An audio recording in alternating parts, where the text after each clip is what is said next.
At this time, we'd like to call the meeting of the Reno City Council for Friday, May 11th at 11 a.m. to order. At this time, we will do the pledge, and if we could get Mr. Andy Bass to lead us in the pledge. Allegiance to the flag of the United States of America and to the republic for which it stands, one nation, under God, indivisible, with liberty and justice for all. Thank you very much, Madam Clerk. Please take the roll. Yes, Madam Vice Mayor. Breckus? Dewar? Here. Delgado absent at this time. McKenzie? Jordan? Here. Bobzien? Shivi absent at this time. Madam Vice Mayor, you do have a quorum of the Reno City Council. Thank you very much. At this time, we'll move into public comment. Madam Clerk, do we have any general public comment? We have general public comment from Sam Dene. Thank you very much. 3 minutes. Sam, DNA Dene, the heart and soul, body and mind of Reno government, who has come to this podium with nothing specific to say. Does anybody in the, other than I am once again happy that we have an armed guard over here protecting Sam against evil things that may be happening in this room or elsewhere. Thank you, sir. At any rate, I'm here to, what we have today is we're having the budget meeting. Here I am at the budget meeting. Now, is that dedication? It's a nice smiley face. I've been coming to these meetings. I'm an Air Force Academy graduate, spent many years flying fighters and bombers defending our nation as the only military person who's in this generally involved in the Reno government these days, at least relative to the elected situation. At any rate, I started coming to these city council meetings back in 1994, and I've been to virtually every single, let's say 99.75% of the meetings. I've got 6,427 public testimonies, most of which have created 92% of the good things about Reno, and everybody knows it. Even the city attorney knows that. I'm responsible for saving Burning Man. The government wanted to shut Burning Man down in 2003. I single-handedly, the only person, went to the podiums and ordered the government to change their vote. They changed their vote. Burning Man still exists. The media wacko freaks, here comes our chief. The chief over there, the man that I nominated, appointed, and swore in 3 times. What are the chances? Nice smiley face over there. At any rate, I was responsible for saving Burning Man. I am responsible as the driving force that saved the Air National Guard. The Air National Guard wanted to get F-16s back in the late 90s, and I came to the podiums all throughout town and said, no, get them C-130s. And I had to fight tooth and nail against all the organizations. Me, all by myself, got the Air National Guard C-130s. And that saved 300 jobs. Now, that's a nice thing, right? Do I ever get any credit for this? I only get credit from one person. Guess who? Sam. That's because the treacherous, yellow-bellied, lily-livered media wacko freaks who do not like law enforcement, they don't like anybody who has any gumption. They are scared in their pantyhose of this 160-pound senior citizen who wouldn't hurt a flea. As a matter of fact, now we got over there on the other side of the hill, the trick turners over at Trick are using your taxes and my taxes to try to poach our elections. So I'm here to tell you right now, I'm going to do some poaching on my own, only I'm doing it free and honestly. I want you people over in Story County to vote for Sheriff Antonoro and Commissioner Carmona. They are good men. Everybody's going to vote for them. If they don't get elected, you know the voting system is corrupt. Madam Vice Mayor, from our online public comment form, we received comments from CJ Walters, Stephanie Gibson, and Nettie Oliverio in support of funding for the arts. With that, I have no further general public comment. Thank you very much. At this time, we'll move to item A4, which is the approval of the agenda. May I get a motion? Oh, wait. Hang on. Madam Vice Mayor, you do not have a quorum. I would request that we go into a recess. We are in recess.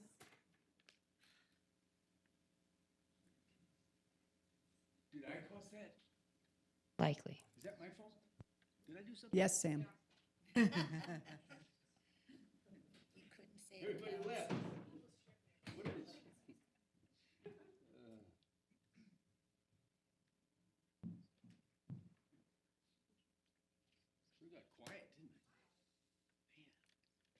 silence.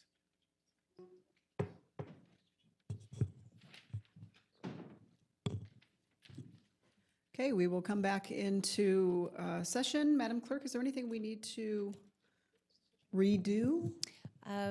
Madam Vice Mayor, we had a quorum through the public comment, and you have not taken a motion on the agenda, so at this time, you're fine. I'll just ask that we move for the motion of the agenda as you do have quorum. Okay, looking for a motion.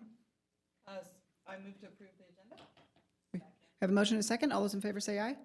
Aye. Motion carries unanimously. Item B1, presentations. We will move on with staff. Madam City Manager, we just have staff continue where we left off. Madam Vice Mayor, I do have public comment on this item. Oh, thank you very much, Madam Clerk. Sam Dene would like to speak on the budget presentation. Sam Dene came all the way down here from so many, much more fun things that I could be doing, but I had to come down here for the budget to protect Reno and make sure we have a good budget. And what they're going to do here today, tomorrow, the next day, wherever, is they're going to come up with a budget to figure out what to do with all of the money that's coming in and make sure it goes out properly in the budget. And right off the bat, I want to complain about the money that did not come in.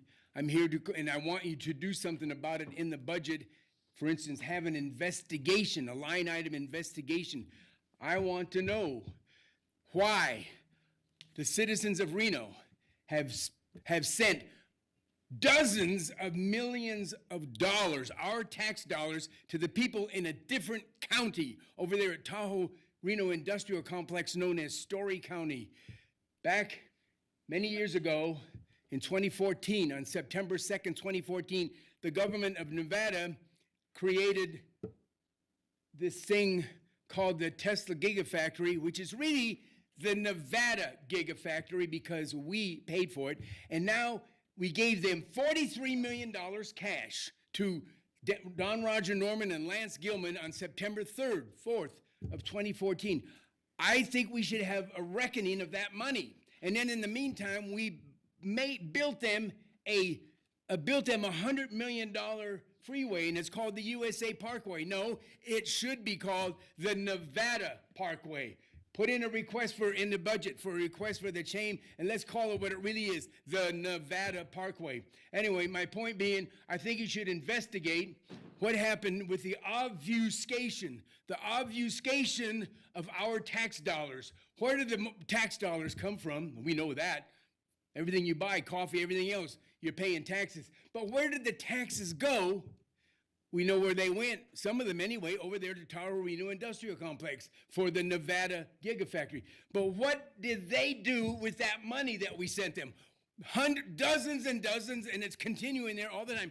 Doesn't anybody else care about this except me? I know everybody I talk to wonders, what are they doing with our money? But most people don't think it's our money. Most people think it's Tesla's money. But let me tell you right now, it's not Tesla's money, it's our money. As a matter of fact, we should put in a demand and a request that they pay us some of their profits, assuming they're even making profits over there. I know they've sold some properties, and we should get some credit for that.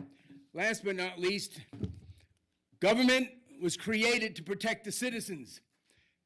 We protect the citizens by having law enforcement and fire enforcement. So I want you to make sure that you hire enough policemen, follow the orders of the man over there that I appointed, nominated, and anyway, swore in, and get as many policemen as he asked for. And the same thing with Dave Cochran over there, who I also nominated. Thank you very much, Madam Clerk. Do we have any further public comment? Madam Vice Mayor, we have no further public comment. With that, we are on to the budget presentation from staff.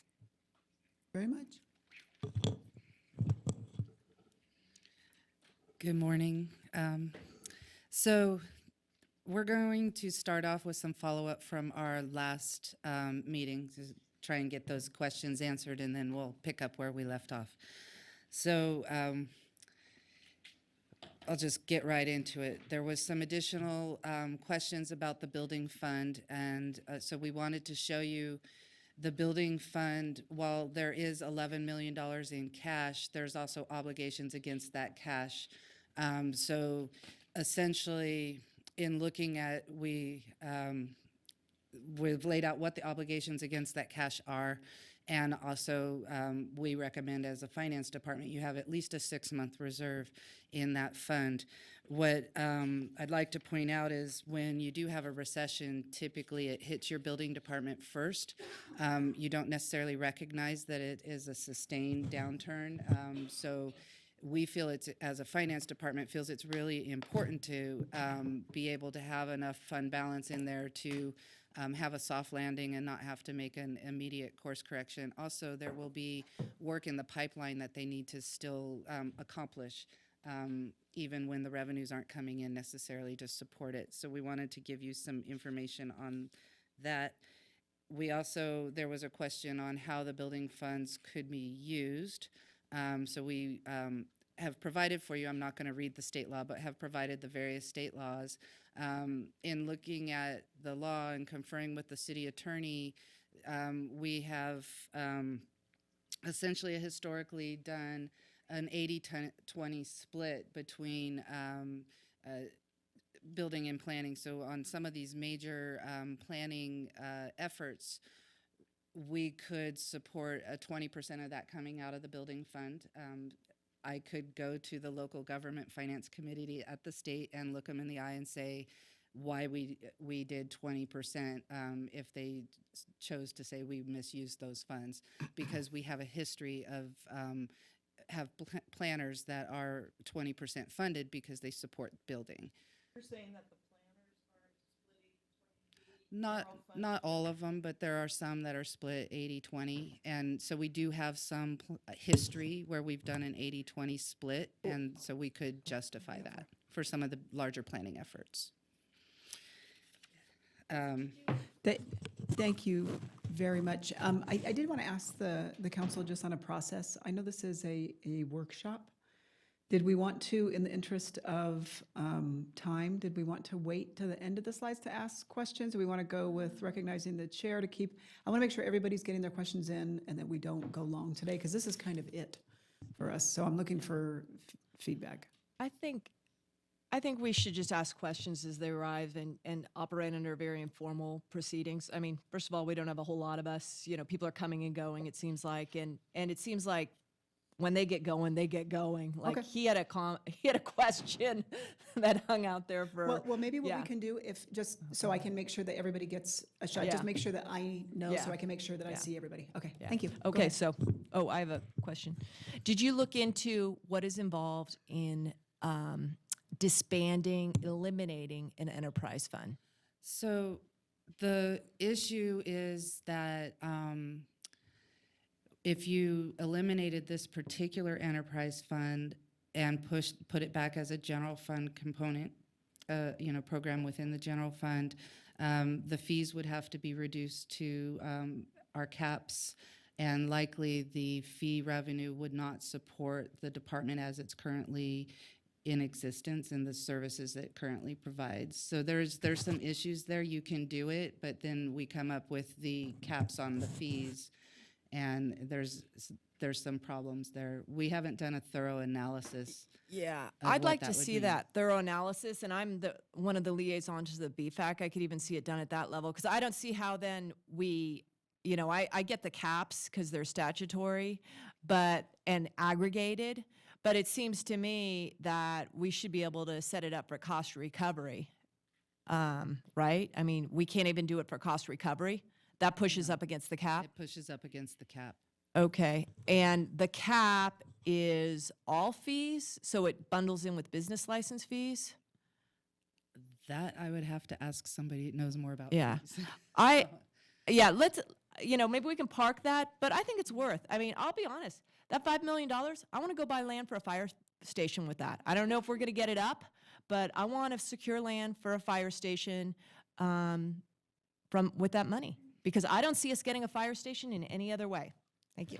Thank you very So the much. permitted uses of that fund would not allow that. As you know, we would have to get rid of the enterprise fund. When it rolls into the general fund, then we have $5 million in the general fund to go buy land for a fire station.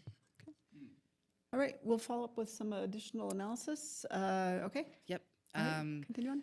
And so what we have, the allowed and current uses of the fund, we've laid that out for you. So it does pay salaries and benefits, some proportionate salaries and benefits throughout the division that support building in particular, some engineering, planning, and fire support services, overhead training, code regulation revisions that are associated to building permit activity, and OPEB and severance, those kinds of things related to the staff that is currently funded through that enterprise fund.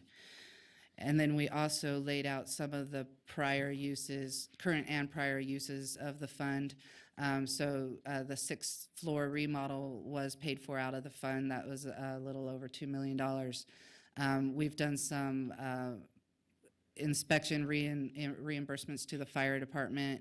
There was a modular building at the Corp Yard for the inspectors. We've done some of the electronic payment systems, bank fees.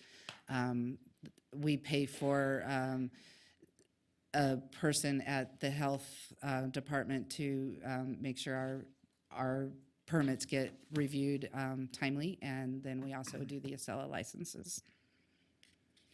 So that's pretty much talks about the building enterprise fund, and we will do the analysis and come back, but that's going to take some time to get Yeah, that done. Councilwoman Dewar, followed by Councilwoman Breckus.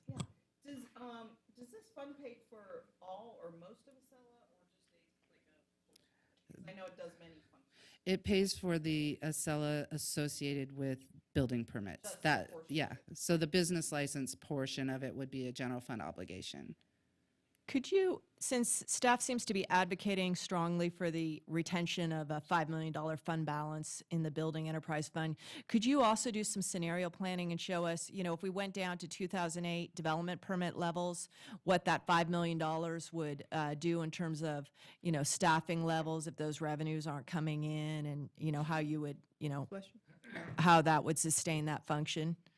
We can certainly work Yeah. with the department to try and get that Yeah, information. and for you. maybe also historical on how we did, the layoffs first, because I think it didn't hit the building enterprise first. That's my No, recollection. what I was saying is you will see the dip in revenues in your building department first. When that is a precursor to a recession. You see dips in revenues all the time, but once you notice that it's sustained dip in revenue, that's where it's going to hit an organization first. And so that's how you're going to see a recession coming. And that's why we recommend a certain level of fund balance, because you won't know it's a sustained reduction necessarily right away. Okay, so to see that $5 million, see the dip, say, take, I don't know, first quarter 2009 activity levels, 2009, play that scenario out, show us how that $5 million, is worn down in that area in terms of staffing levels, volume of work, because, if there's no permit activity, we're going to have that 5 million and keep the staffing on and see how, what are they doing? 2 permits a day, maybe? So, play that scenario out as support then for keeping the $5 million. I believe that we've moved to an unsustainable levels of reserves in an enterprise fund. So I don't know what's the other scenarios. There are refunds back to the scenarios. I remember with the residential construction tax in the early 2000s, some of the developers were starting to make noise about wanting that back. Is there any claim on going into the $5 million by anyone? I have no idea. I'd have Okay. to look at how it was Okay. structured and the rules around the enterprise Okay. fund itself. Okay, well, I look forward to that conversation, and I'll make it to the building enterprise fee meetings when we talk about that. Thank you. Okay. Thank you very much. All right, so there was some additional information I'm bringing back around the bid. So, I'm sorry if I confused you at the last meeting. So there's 2 things going on with the bid. There's the budget, and that's what this slide talks about. The city of Reno has to accept all the assessment revenue, and then we are going to be paying that to the downtown management organization for them to do the remaining operations. So that the budget does have to reflect the revenue and the associated expense for the funding going out. What we are expecting a little over $2.3 million in assessments. That includes the city's assessment of $163,000. From that, the city will retain funding to maintain police and maintenance services. What's been agreed upon is $725,000 for police services, $400,000 for maintenance, leaving $1.225 million going back to the DMO for their operations. So that's one side of it. That's why you see the increase in the budget. The other piece of that is to look at the overall component of how the general fund is supporting the bid. So we have an overall general fund impact of $875,000. So again, police services under the SAD cost $1.6 million. We're getting $725,000 in assessments to cover that service, and there is a gap of $875,000. We are expecting private donations, that we know about $280,000. We've collected about $45,000 to date. We're pretty certain the $280,000 is going to come in. So we see that leaving a city funding gap of around $595,000. And we're continuing, we have anticipated additional private donations to come in and cover that. The more we get in donations, the smaller the city funding will be. And it's expected to receive an additional $258,000 in donations. So the gap funded by the city is $337,000. And again, as more donations come in, then we will see that gap decrease. Councilmember McKenzie.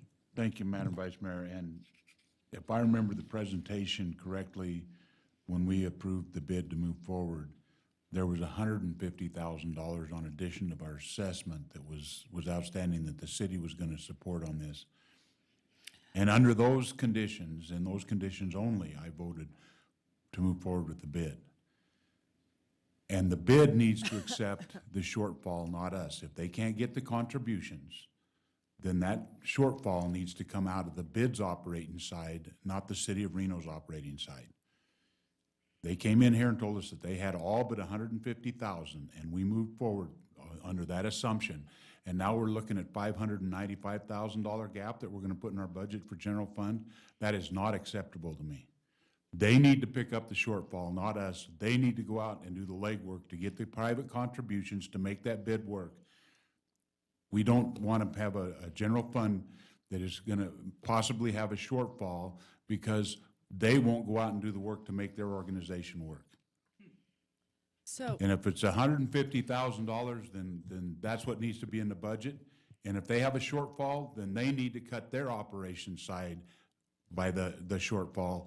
It shouldn't come out of our general fund to subsidize them. And can I, let me jump in here. We actually had a bid meeting yesterday. As I understood it, and I'm in agreement with Councilmember McKenzie on this one, is that the monies are coming in. They'll have more by July 1, and then there's some payments coming in after that to close that gap. But I too remember the city's contribution being the $150. So if we need to have the bid chairperson come and speak to us and give us an update on who isn't coming through and why, we need to have that. Councilwoman Breckes. question for you, Madam Acting Chair. The 150 you thought was our assessment on the properties? No. The 150, if you'll recall, when the contribution from the city was Okay. going to be 150 because the private sector stepped up during that presentation and had the individuals who made the commitments and said 25,000 from this entity, 50,000 from that, 120 from that. I do know that there was some that had to put it in their budgets, and those budget cycles like ours started July 1, and those payments weren't going to come in until after that date. But I'm a little concerned, and Jeff Limpert is here, and he sits in all those meetings, that 337 is not the amount that we were told. So if I can add for the record, Jeff Limpert, Revitalization Manager. If we go back to when council approved it, the number was 250,000 for the city's commitment, in addition to the 163K in assessments.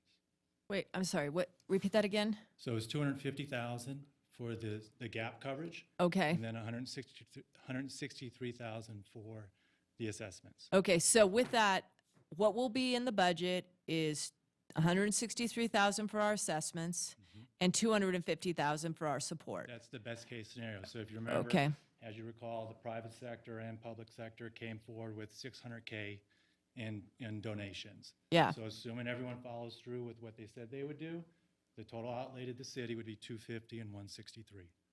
On the previous slide, here's where I'm confused, is the 400,000 for maintenance. Where's that coming from? Because I thought that we were going to contract with the bid for the That's what 400,000. that 400,000 is the contract for maintenance services. Okay, so it's a pass-through. It's pass-through. Okay, so here's an issue is, what's the timing? Because what we're looking for is going to be the contract with the bid. And when's that coming to council? Either May 23rd or June 6th. Draft has been completed. Okay, We're just making sure that all attorneys are signing off an agreement. okay, And so that contract right now is looking to be the 1.225 million. And that would be broken out over 12 monthly payments. okay, so, okay, and that's the pass-through. That would be the remaining after the pass-throughs are taken out. Okay, well, So again, total is 2.35 million, 400,000 get paid to public services, and 725 goes to police. yeah. Wait, but the 400,000 that goes to public services, I thought that passed through to them. You're saying that that's pulled out. It's the payment to the city that the city retains from the assessment collection. We're going to retain that? I thought, and then we'll administer the maintenance responsibilities? I thought the bid was going to do the maintenance They responsibilities. are, but it's a separate contract to do the supplemental services. If I Oh, could the jump in supplement, oh, here, so we'll continue doing some base services? No, these are the supplemental services that were in the SAD or in the additional services that are now in the bid. We're doing it, our Public Works staff is going to be doing it for the first year while they're getting up to speed. And in years beyond that, they may choose to contract with someone else to do it. They may choose to contract with us. But in the first year, yes, our Public Works staff is going Okay. to do that work. That part of the story I hadn't heard. Now, here's what I'm thinking is maybe the contracts are two-part. One is the pass-through, so we're just in our taxation ability, sending it through. And then the other is our commitment that is above and beyond our assessment, you know. And so there's two contracts, two votes can be taken, two budgetary considerations. Because I just think that we should not be confusing our authority as this agency that stood them up and is contracting with them with our, taxation resources to the discretion that we have here in our general fund setting. I think that's a reasonable thing to, let people see it more clearly to us. But, this is a special assessment that's separate from our general fund, and I think that the accounting on this should be kept separate. This is a special assessment that is coming in, and all that accounting, rather than burying it in our general fund, to me, that this needs to be kept completely separate so we can clearly see what's going on with this. And I disagree with you. I'm pretty sure it was $150,000 was what we agreed to, that would be our portion of that. Because we were not going to exceed $300,000 on it by very much between our two contributions. We will Between go our back. assessments and the amount that we were going to put in wasn't going to exceed $300,000 by very much. We'll go back and confirm that and get back to you before the 23rd. Thank you very much. And I do need to disclose on the record that I do sit on the bid. And I know our city attorney's office is getting me a more extended disclosure statement to read for future discussions on this item. Okay, well, we'll continue this conversation, I think. But I think having it set on the contract allows when the cash disbursements come through for it to be more easily identifiable, because it is a separate fund. It's just that transfer would be more clear if it's through a separate contract, and then it's like a professional services contract or something, or contribution or something. Councilmember Bob Zine, did you want to say something? Okay. Anybody else? All right. Continue on. So We also heard on the arts funding some information that we wanted to clarify for the council. So we went back to 0304 and to show what's been funded through other funds and the general fund over this period of time. And we gave you a little chart so you can see that the general fund's been really steady until last year when we added a full-time position to support the programs. And the other funding support has been pretty consistent. There is a dip in the 13 and 14 fiscal years, but it's pretty much been restored also to pre-recessionary levels. So this was just information for the council. Councilwoman Dor. Is the top list of expenditures, is that the room tax and the bottom one is the general fund? Correct. So we wanted to show you room tax versus general fund just because they're two different funding sources and we didn't want it to get buried in a total. Yeah.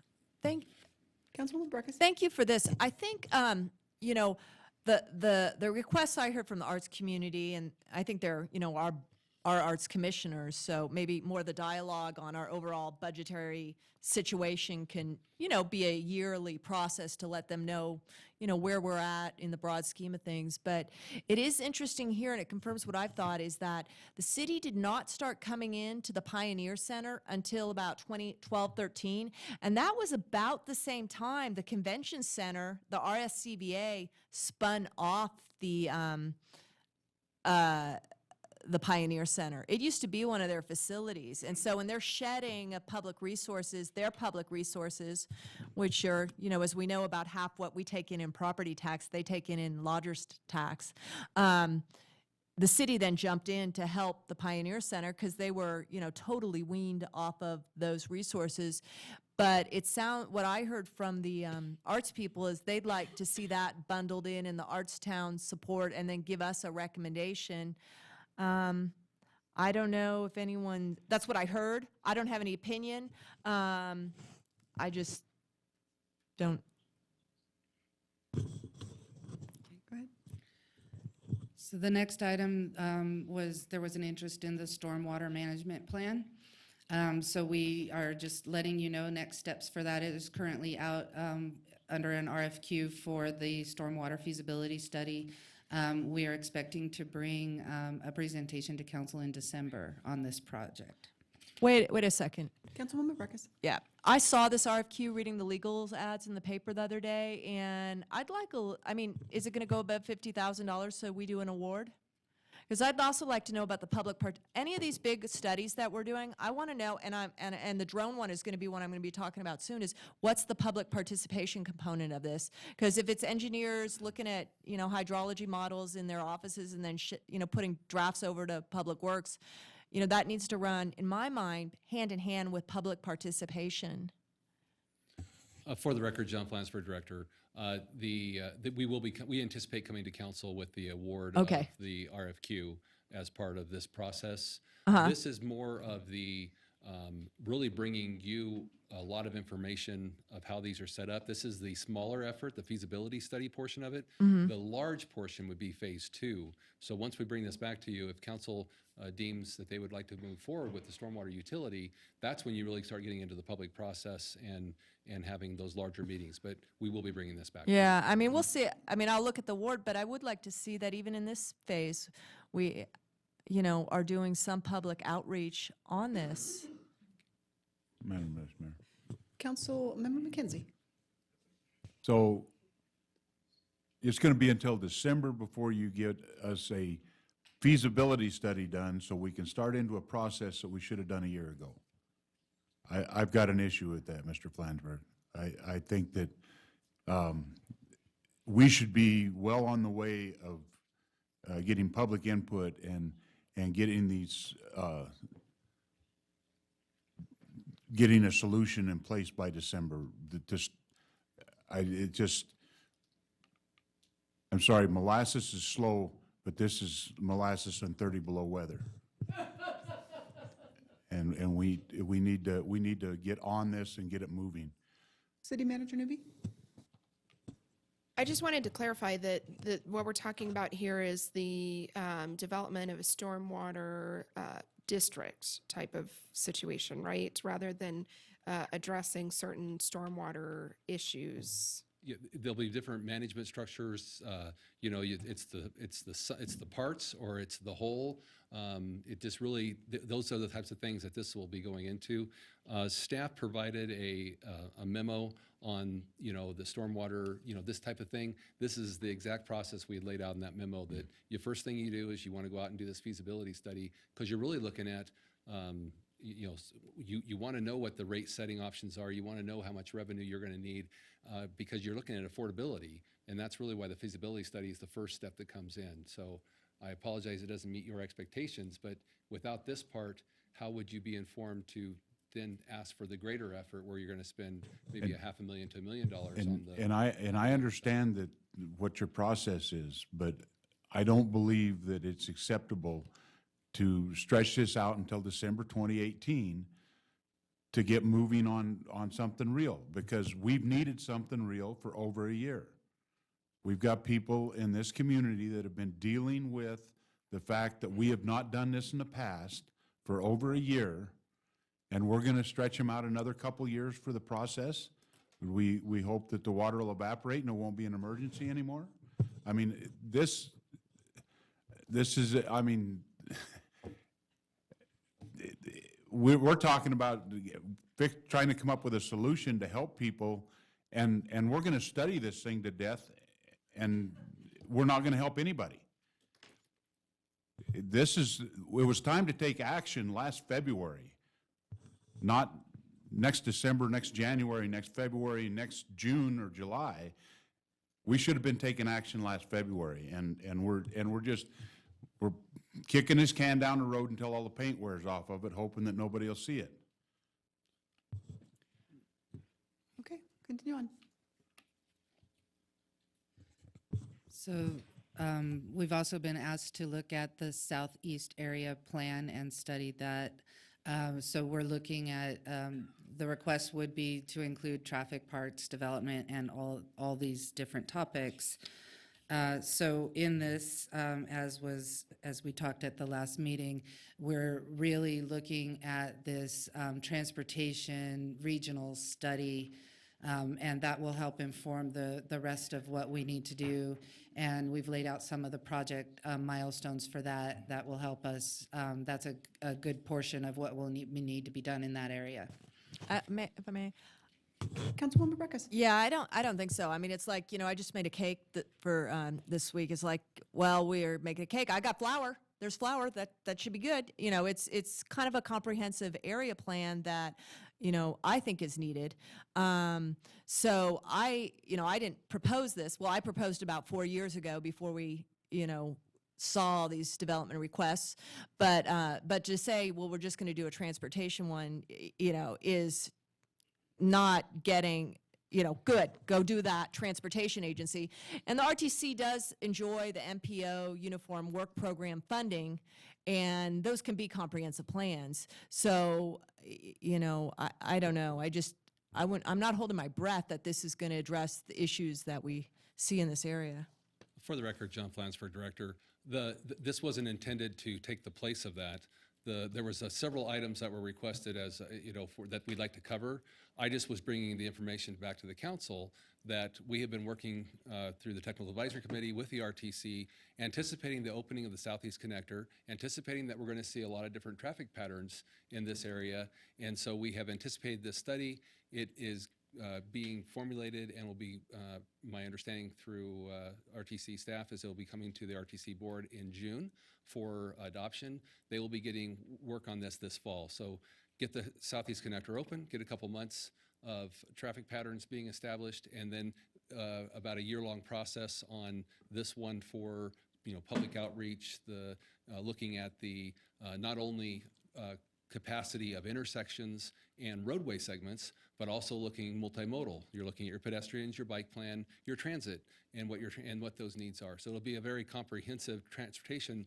So it's going to be a really good information that would form into a broader Southeast area plan. But I just wanted to make you aware that this effort was going on, and it's based on a request that we made. Councilwoman Madore. Yeah, thank you for bringing this back. I know we don't have the total numbers yet. I have a couple of requests. So one for you, Mr. Stansburg, I would ask, could you get me, versus me calling up RTC, a draft of what they're planning to bring at the June meeting? It should probably be ready now in May. So I'd like to have some input into it and understand what it is before the board approves it. I have a document that was prepared that I will put in memo to the council. Okay, that would be great. And, once I look at it, we can talk, and I may love it, may need something, I don't know yet. So I appreciate that opportunity. And then the other thing I wanted to say is that I really do hope that, once we get through the budget, we'll take a look at this, but a lot of the development's been done, but where we're challenged is, I think the transportation is one of the biggest pieces. The other big piece is about parks. So there's a lot of conversation about, for example, Caramella, what's going to happen with that 5 acres? Was that enough for a 900-person development, just 5 acres? Should it have been more? What is the regional strategy? Where does it fit in with our residential construction tax? I know that most of the money there is going to pay for just to buy the land, and there's no money for development of that park. And so I'm just trying to understand, now that we've virtually, the horse has left the barn, to Councilwoman Breckis's point, before I was even elected 4 years ago, she was asking for this. We didn't have it. All this development's come in, and we're trying to cope here, and we're having more requests. So it's not so much to you, it's a broader question, I think, to Ms. Hanson. I'm pleased that we're looking at it. You told me that we don't have the ability to do this within, so it'd have to be contracted out. To Councilwoman Breckis's point, I don't know if the RTC, as the Metropolitan Planning Organization, gets involved or could get involved, or we even want them to get involved in this kind of planning. Do you have a thought about that? Claudia Hanson, Planning Manager. We want everybody involved in planning. What I mean effort is down in this involved area. in leading the effort and doing it, versus subcontracting out to you, under your jurisdiction. It or- really depends on what the scope ends up being on Okay. the project. If it's just traffic, then it can stay with RTC. If it's going into all the issues that we've seen and that we're feeling with new development coming into this area, then it should be headed up by the city of Reno. We just don't have the capacity under current staffing levels. Right. There's also, we may want to look at the new master plan policies in this area. A lot of the areas that you've mentioned you've had concerns over, further up in the hills, are currently Right. land use designated as urban transit, or UT 40. So it's, Right. right now, they're kind of in a holding pattern, so there's not much that can go on in those in this time until we do additional planning. So they're kind of in a safe place right now until we do have additional decisions. Well, here's my concern. I really appreciate that, because that's really important. But we had a project we annexed in, that was UT 40, which is 80 acres, that Right. just came in for rezoning. And, it's had its first hearing. And my concern is that if we rezone it, we don't even understand the transportation, we don't understand the parks demands. Right. That's my concern with moving forward with the rezoning at this time. Because I appreciate and believe what you are saying, that as UT 40, we're cool. But anyway, I guess Matt, she just left, but I'll just ask that as we finalize this budget, if we can just take a look at this, because I think if we don't get started on it, the final pieces of the development are going to come in, and it's going to kind of really be too late. So, thank you. Thank you. Thanks for doing this work, guys. So the next follow-up item was on the Moana Springs complex. So there was concern that, there was no funding in there for the operation of the pool. The pool is going to take at least 2 years to build. It's really not necessarily the best idea to tie up your current resources for a future ongoing need. So my recommendation as your finance director would be that you just make the commitment that when the pool's built, you put the $300,000 operating money into the department's budget to manage it, and that you don't tie up your resources in advance of that, because you can use them on other things. Councilwoman Madore, followed by Councilwoman Breckis. So I was the one who asked this question, and my question was not to advocate to put them in. It was simply to understand whether they were in, because we were just getting to that level of detail in the parks budget last time. Right. So you're saying they're not in, but when we took that vote, I guess I really wanted to understand what we were really voting for. And maybe Mr. Bass could just address that. I thought we were making some kind of a commitment at that point, so. If I could jump in here Yeah. also, before Mr. Bass, I went back to that, and yes, we had talked about allocating some room tax so we could sort of step into that expenditure when it opened, which was a recommendation of our previous finance director. But in talking with Debbie, she sort of recommends we don't do that. Okay. At the time, we did not allocate those monies because we had just received the news of the AT&T refund. Right. And so at the time, we wanted to hold off on any further allocation until we knew more about what that refund was going to look like. That's really reassuring that I have still retained my memory. So thank you. I just wanted, it really was not an advocacy thing. It was just really a question of where we are, what did we commit to? So thank you. Right. And that's why we wanted to bring this back, was to tell you where we are in the status of that pool. Thank you. Councilmember Bob, I think you wanted to respond to Just that. while Yeah. we're on this point, the other piece of this, and I totally get that we're not going to put money into a pool that is 2 years out at the earliest from being built, but just as other claims were being made on the room tax, and knowing that we, may be running a little bit of a surplus with that, was just more not losing track of the hopeful future possibility of being able to use room tax for the pool operation. So just, it was a caution before we get too many ideas of how we're going to be spending room tax money. Let's just understand that in the very near future, we may be looking to that as our source for the $300,000. Very good. Councilwoman Breckus. Yeah, I mean, I thought that the funders, the private funders, really were looking for us to make that good faith gesture, and that's what that was. And my concern is they were here when we made that discussion. And now, a couple months later, when we set budget, we're doing turnabout, and now word gets back to them, and they're like, I guess the city arena really isn't in.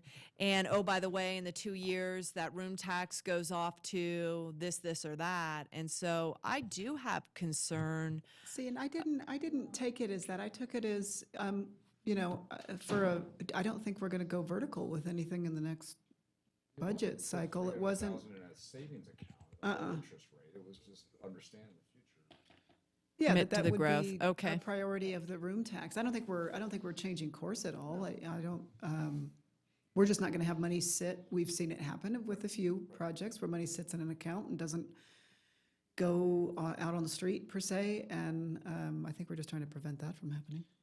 Councilwoman Madore. Yeah, may I ask, Manager Hebe, you said you just reviewed it. Could you tell us what we actually did do? I mean, what commitment we did make? At that time, it was that we were going to go forward and we were going to make the application with the partners for the grant funding in order to pursue it in earnest. And with that, we understood that once, if we got the money, the full money, not just from that grant, but from others, and we built it, that we would operate it. Okay. And we saw it at that time, it was about $300,000. So we were kind of making that commitment. Yes, the city of Reno will operate this. Yes, we will go forward and fundraise with our partners to do that. That's what I understood as well. I mean, I believe I made the motion, and I just didn't know. I had the sense, though, that we were starting, and you said that we did agree that we'd start aggregating, but now we're saying maybe it's a little premature to start doing that. Just that one piece is setting money aside. Is that what you're saying? Councilmember Bobzien. Yeah, no, I think to back it up, what the city manager just said was we were signing on in partnership to start the capital effort for this, knowing full well that with our operational responsibility would come this estimated $300,000. I mean, there was never any, oh yeah, start squirreling away the money for that. It's just understand that as we go forward, the time will come where we will have to pay this as the annual support for the operation. I mean, I think this is totally consistent with what we did. All right, Yes. go ahead.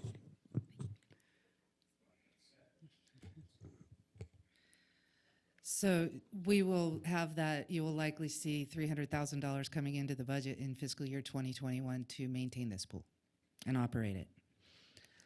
The next follow-up was in dealing with our human resources position request. We have changed the initial request from an HR manager to an HR training position. It's recruited and hired through civil service process. It'd be a mid-management level position, and the primary duty would be to manage citywide training for all city staff. And then finally, there was a question on OPEB and VEBA. So we wanted to give you a little update on where we are there. Our OPEB liability as of July 1st of 2015, and that will be redone this year. In this year's audit, we'll have a new OPEB liability actuarial valuation.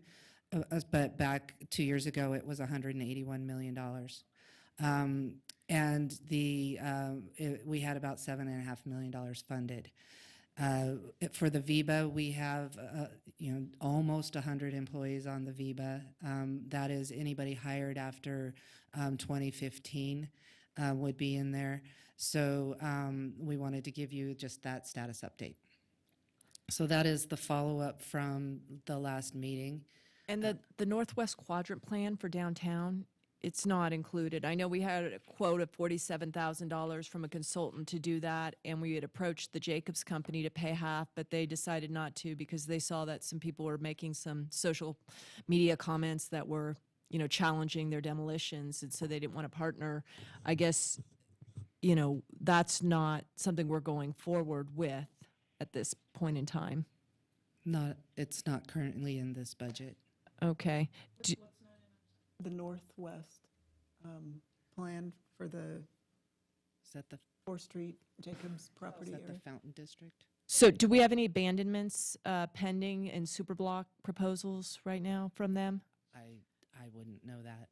Okay, because it just seems like if we don't, much like the Southeast Connector Plan, and I'm convinced that when the Southeast Connector Plan comes, we'll be seeing land use requests for intensification on intersections. It's just then, if we are not doing the forward planning, the development requests come, and then we're in a reactive position. So, if we're not going to budget for it and we're in that reactive position, I don't know, it's hard to make informed decisions. Claudia Hanson, Planning Manager. We have no pending applications. We have a couple that haven't been recorded yet, and I was informed they're coming in with at least one more, if not two. But they've given you heads up that they're going to be bringing in some tall buildings, and that's why you parked in the BFAC, that $60,000 for tall building? No, that's just in general in downtown. There's a number of buildings coming in, student housing projects, the Boondock site. There's a couple Okay, other so projects people that I have wasn't given you some heads up that they're bringing in they've some, come in and given us general meetings and concepts, but we don't have any okay, confirmed applications. okay, thank you. You're welcome. So we're just going to switch back over to the other presentation.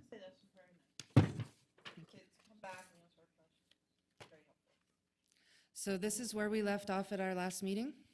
We were talking about the street fund, so I think I had told you that what was included in that particular fund. And what we're going to talk about next is our room tax. So within the room tax, this is how the tax has been paid.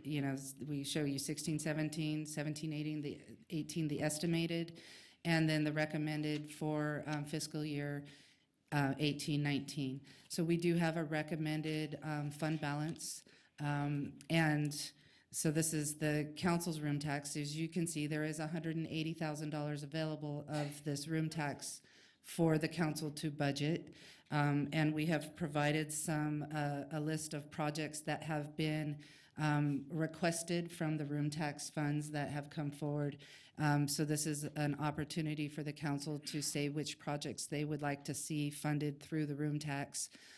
If the first floor restrooms for City Hall were selected, we would decrease the fund balance by $20,000 to cover that project. So this is, an opportunity for you guys to tell us what you want to see in that budget. Councilwoman Breckus. Yeah, I mean, I really would like to see some work done at the Amtrak, but I think that's the main part of the Amtrak, not not the other side where the, we could get a grant, we were working on a historic preservation grant, right? That's correct. Okay.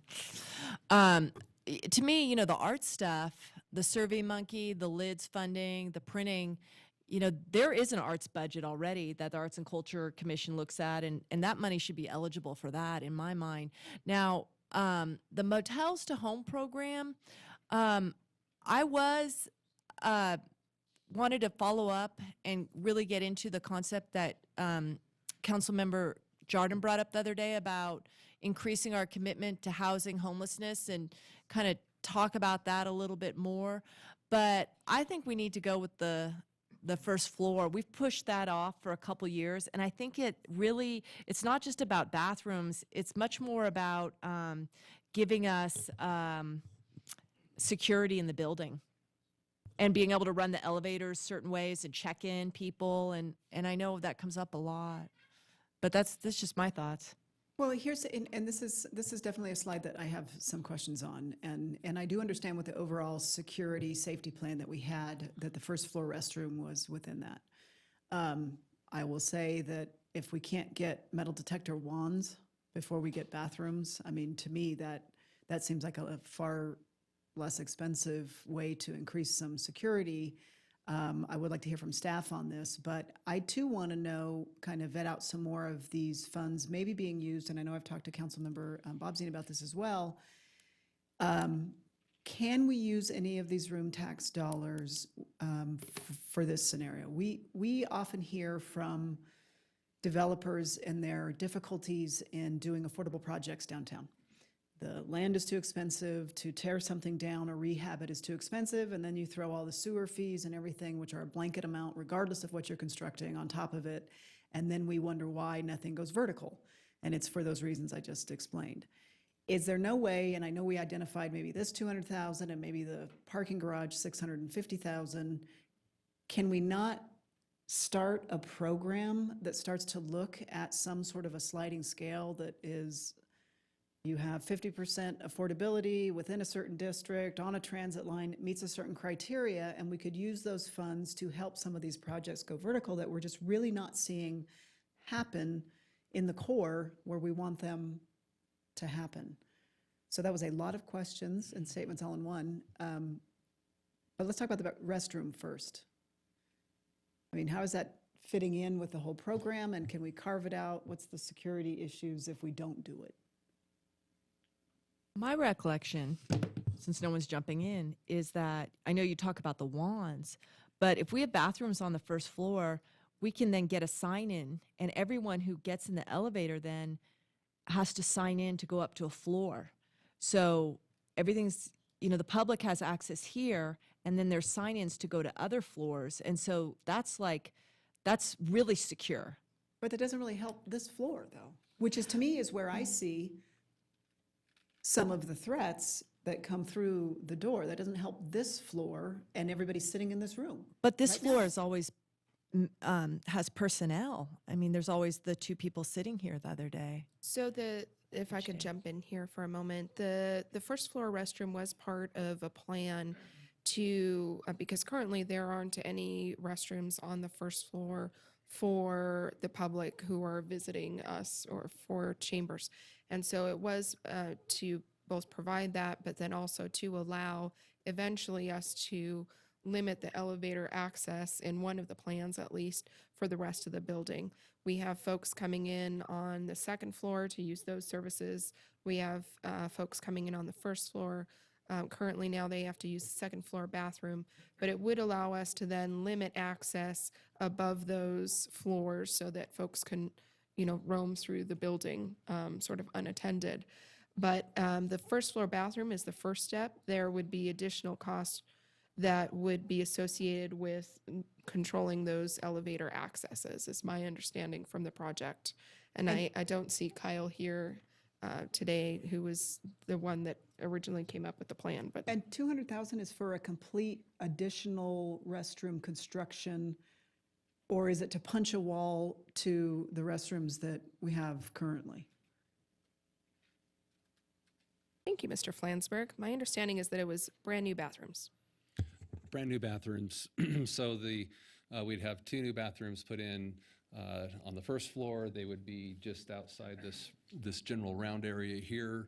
The elevator changes that would be made, the thought was that we would use the service elevator to go between floors 1 and 2, and that we would have the other bank elevators to go to 3 and above.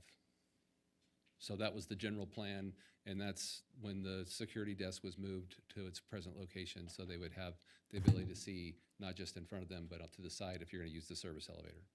Okay, I'm no engineer, construction expert, but we can't just punch a wall and secure off the restrooms that council uses and facilitate something for less money and accomplish the same goal.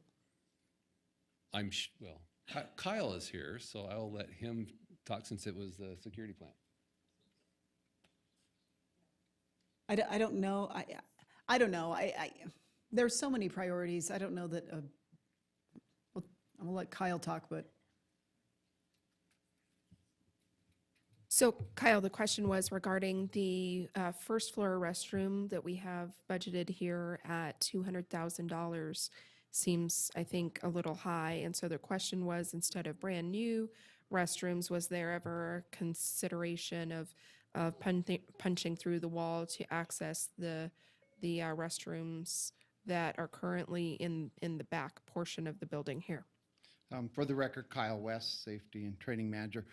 No, there wasn't any other consideration. The idea was that by adding 2 new restrooms, that those would be used by the public, and then it would prevent them from going in, into the backside. We could look at the, as an alternate, using the existing restrooms.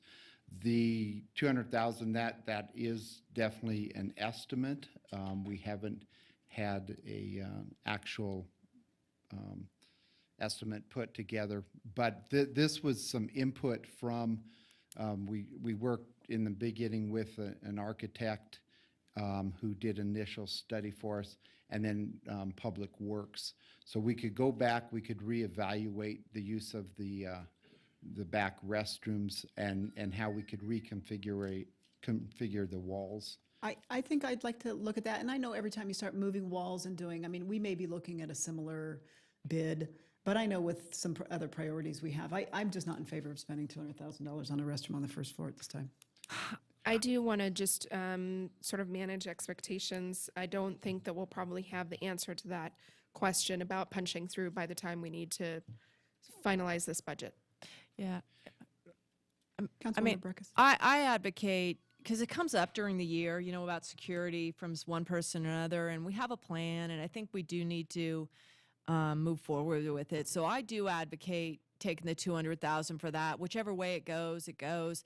But on the housing, idea about, a fund for affordability, a long time ago, we talked about incentives for infill development and doing heavy work over at RTC on waiving impact fees for certain parts of town where congestion relief isn't part of your modern day considerations about how to revitalize a downtown. That could be more impacting. So I'll leave that on the table. But 2 is, do you have that slide of our housing plan? It looks like a little puzzle. Remember that slide? Do you guys have that? Okay. Well, I thought you would. Because the Motels to Home program, what is that? Is that an enhancement of our existing program? Sure. Eric Jensen, Community Development Director for the record. The Motels to Home program it works in conjunction with our CDBG and HUD funds that we receive. And we actually take people that are in the motels that may have an income or that maybe just need assistance, whether it be down payment assistance or whether it be first month's rent or whatever it is, and we get them into a dwelling. So it's our bridge housing program. Similar, yes. Okay. It's the next step. They typically go from the shelter into a motel, temporary bridge type housing, and then from there they go to a permanent housing, and that's what the motel's the home is to get them out of bridge housing into permanent housing. So it's enhancement of our resources, and currently we already use federal resources on that, We right? do. We have Okay, substantial. so you're just, the manager's proposal is to roll in some of our resources so we can do more. That is my understanding. Okay, okay. You know, here's something that's going on in Ward 1 I learned about is, you know, and I'm sure you all have stories, is someone bought a portfolio of boarding houses, other houses, 17, 18 people out on their, you know, have to find a new place to live really quickly. And, you know, renters' rights, which are few, but also referrals. You know, I would like to see us contract with a housing entity that helps displace people to the degree that they can. I mean, it may be that, you know, someone's best housing option is to, you know, rekindle with family, you know, somewhere that has some housing, or to find co-housing situations. And this gets that technical assistance out in the not-for-profit sector, because Silver State Housing was approached and they're like, we don't do that, we just do fair housing. Washoe County Legal Services just can advise you of your rents, but I really would like to see us put some resources, if we're going to, into helping the immediately about to be displaced with rental housing finding resources. That's number one for me. On the infill, that could be pretty big, but I'd like to see us move forward with that impact fee work that we talked about. Councilmember Bobbsey? I could address that. Nobody else? Okay. All right. Madam Continue on. Vice Mayor, if I may address Councilman Breckus's comments really quickly. So we have Enterprise that is coming in, that is working with regional RTC, and we are just having those frank discussions right now. We had them on Wednesday specifically, you know, what are the things we do? What are the tools that we have? How soon can we use them, and to what extent? Yeah. We're doing that. The enterprise work, I mean, I supported it at regional planning, but, you know, with the contract that's going there is, we could be you know, they're going to come in and tell us stuff that we already know, frankly. I've been pretty disappointed that we're moving with that.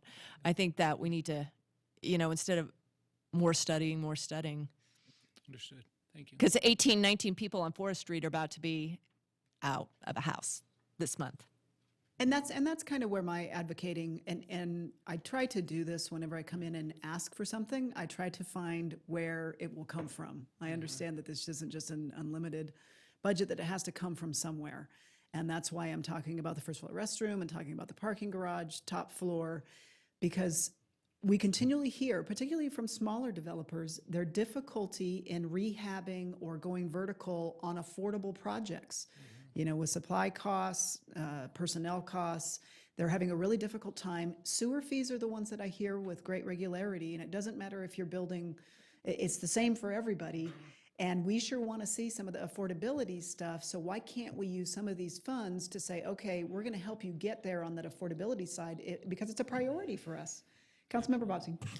You asked for me to speak before, and I really have nothing to say other than I completely agree. I think that, you know, in terms of priorities, I am with you that there are a few things that would be nice to have, but I think at this point, if we can look at those two items that you identified, understanding that program design for such an incentives package is really going to be critical, and we're not going to get that done by the time we get the budget approved. But I think that there's enough there that if we took this and looked at it as a one-time incentive program, it is a way to try to do something rather than just study. Thank you very much. Councilmember McKenzie. Madam Vice Mayor, and I agree we've got to come up with something to help with affordable housing, especially infill development, affordable housing, which is, we all say that we'd like to see built. But $1 million, if you've got $1 million, you might help one, maybe two projects at the most. If we're going to resolve that issue, we have to look at something that truly gives them help. And I mean, the impact fees, whether they're the transportation impact fees or the sewer connection fees, or those type of schedules are things that are going to help them the most. And all of that stuff is not something we do in our budget process, but it's something we need to sit down and look at and do through. We've got to revise our ordinance to address our sewer connection fees. we can waive a certain amount of the impact fees for roads. There can be a certain amount of that waived.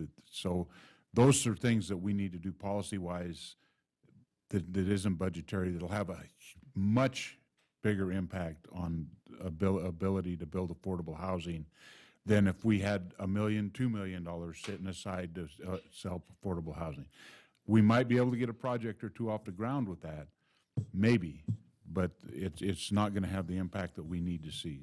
Councilmember Bodzin. No, and I think that's totally on point, and I don't go into this thinking that this is the magic solution. I think this is a pilot program, and I think Councilman Jordan and I were sort of on the same wavelength on this one, is that, I think all of us have had those kind of, one-off ad hoc conversations with different developers that will tell you their one particular war story of one particular fee that was a problem. And I think if anything, even if it's just one or two projects that this assists, and I agree, it's not just affordable, but it is downtown. And through that conversation of doing the program design on our end at the staff level and then engaging with the development community to see what impact that has, then we further pull back the layers of the onion to understand what the code changes are and what the other obstacles are, because, Councilman McKenzie's right. I mean, those bigger issues are what we really need to do.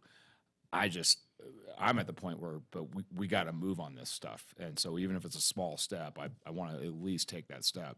And the problem with having money and saying we're going to throw money at a project is the next project that comes in and asks for the same thing you haven't got money for. Well, So if we don't do a policy change that addresses anybody that comes forward, then we're really tarnishing the water by throwing money at it. I think that unless it's, the same issue I had with the Park Lane Mall deal is that's a special deal for this guy because we think he's a great guy, but nobody else can have access to it. And that is not the way to make sure that we move forward with these projects, and is to pick the winners and not give everybody a level playing field. Well, Councilman, to channel our former relationship talking about issues related to renewable energy, it strikes me, and this was the other concern that I had about other ways that we could use this money, was treating this as a one shot, as a pilot program that goes away after this time, and so that we don't have that expectation that the next development still gets this, but it's just enough of an incentive to get things moving and show proof of concept that stuff can actually be built, and then it goes away. And I agree. I think the bigger discussion is definitely one that we need to be having, but we sit here at this dais and talk about with great regularity about how affordability projects in the downtown core just aren't happening. So here's an opportunity, and I'm not saying throw money at anything. I would never, ever suggest that. But I do believe that there's an opportunity for us to, we're bringing in the land trust. That's kind of what the city does, is it offers land up for some of these projects. This is just another tool in the toolbox and a one-shot thing, which could be a pilot that proves to other developers, oh, wait a minute, I can actually make that work. I'm not saying we're setting the bar that everybody gets the same thing all the time, but we complain up here all the time about infill affordability projects not going vertical. And I feel like we need every tool, including the one-shot tools, to see what we can make happen. Even if it's a cost of a tear down or a rehab or whatever it is. We're not picking winners and losers. We're picking a priority. And the priority is affordability in our core. And that's what I'm advocating for. And I'm helping to find some of those one-time monies to see if we can get a few things to go, because it's not happening. Councilwoman Breckus. So, let's get back to the decision at hand, which is what to do with $180,000. Now, if we park $180,000 for an affordability project, I see some scenarios. Is it Jacobs who tore down and displaced people? Is it the Tessera where we tore down? Is it going to go with our bus station who we let it go? I mean, I kind of along Mr. McKenzie's questions is, who's the winner in this one? But say it's great, it's a model we can learn from. I do think that the bigger work, just like we have differential hookups of all through Tumwa, is we need to get Mr. Flansburgh going on differential hookups for, unit size and everything. And I'll tell you, when we get that accessory dwelling unit ordinance, that's going to be first and foremost. But so I do think the policy, but how about this? Where are we at on the blight funds? Because I just heard our new finance director say, I don't want money parked Well, how long have we been parking the blight funds for? So maybe we do the bathrooms here, because we have to take care of our buildings, and look at the blight funds for this concept that gets to whatever we're talking about on this piece of land. Another thing about this is when you bring in affordable money into a project for affordable housing, when you're using those federal resources, you have a whole system set up of long-term monitoring, covenants, and so on. If we bring in money on a one-off, the administration of that and how we tee that up is going to be kind of arduous. So I'm trying to figure out if this has been thought through enough to think about if this money that we bring in would be a layered subsidy into an already subsidized deal where all that monitoring and compliance is already going to be baked into the project for 30 years. So I don't know if we've gone that far in the thinking. The chief has been standing here quietly. think he I wants to just, chime in. Chief Jason Soto, Reno PD for the record, just to help you with your decision-making process. So for that $200,000 on the remodel for the bathroom, included with that are some other improvements in terms of security, such as some card reading ID, a desk, another additional security desk. So there are some other measures that go in with that $200,000 should you choose to use that for that purpose. If you don't, and you put that $200,000 elsewhere, then what you'll get is the remodel that you've seen with the individuals out front and then the police officer that's present at all of the council meetings. I just wanted to let you know that there is some more improvements with that $200,000, if that might help you make your decision on that money. That's all I had. helpful. Thank you. Councilwoman Dorr. Sure. I know that affordable housing, homeless, these are our current top issues. And so the question I have is the community development block grant. We had identified some monies in there. That project didn't go forward. I thought it was something in the order of $400,000 or $500,000. There was another maybe $700,000 at discussion. And I just thought if we're going to talk about all this, we should be doing it as a piece, looking at all the funding sources. And I thought it would be useful to get a little update on where that stood, so we could make a more affirmative decision. Do you want to share with us? Again, Eric Jensen, Community Development Director. So 300,000 of that plus or minus was actually dedicated to purchase 2 lots adjacent to the CAC. And actually, it was 250 was set aside plus some additional funds to process that. We have since received the appraisal back for that land. It came in a little bit higher than 250. Not surprising, given that land values have gone up in the last year since we started the process. So we have a tentative agreement with the property owner to acquire it. We just need to find a little additional funds to make that happen. So that's where that money went. It went to purchase land adjacent to the CAC to help Right. expand it. But we had a project, was that all the money, there was a project up? Yes, the money, all the money got dedicated to that particular Okay, acquisition, yes. okay. So it was only 300 or 250? Right, it was about 300,000 to acquire the property that we were looking at. So why do we want to expand the CAC if we're looking at a project over at the NAM for? Right. It was the Right. playground for the kids. It was the playground for the CAC. If you change the use of that CAC, you've got additional property there. Correct. Without the expenditure of money to buy property. Correct. We have not acted on the purchase yet. The money is just reserved for that. So if that happened, if we went a different direction like the NAMs, we could then repurpose that money for something else. And how much is in the blight funds? That was going to Yeah, be that my was next the question. How much is the balance in the blight funds? The blight fund, we actually were just emailing back and forth about that this morning. The blight fund balance is 520,000 roughly at this juncture. Correct. With about 150,000 that's committed to projects but that have not moved forward. So just understand that they are committed. Let's bring that back real soon. I agree with that, and I will secede on the bathroom, the chief's comments. Kind of, no, they were more inclusive of some other things, which was helpful. But I think if we're looking at the blight funds, and we're looking at, and again, I'm looking for other council members' comments on the parking garage, the 650,000, And again, I too don't want to just park money somewhere, but I think it's valuable for us to talk about some of the programs Councilwoman Breckus talked about, that Bobsy and I have talked about. You know, that is a good little chunk of money that we can start exploring some of the affordability issues and housing of our vulnerable population issues that we're facing as we sit here today. And that's a decent amount of money that we can explore doing something. So first on the affordability issue, you know, the challenge too that I'm hearing from my constituents, it's not all a downtown issue. I have, and this was the perfect time to bring it up, been receiving numerous emails from people who are living in buildings that have been acquired by another developer. I think the name is PMI or PFI.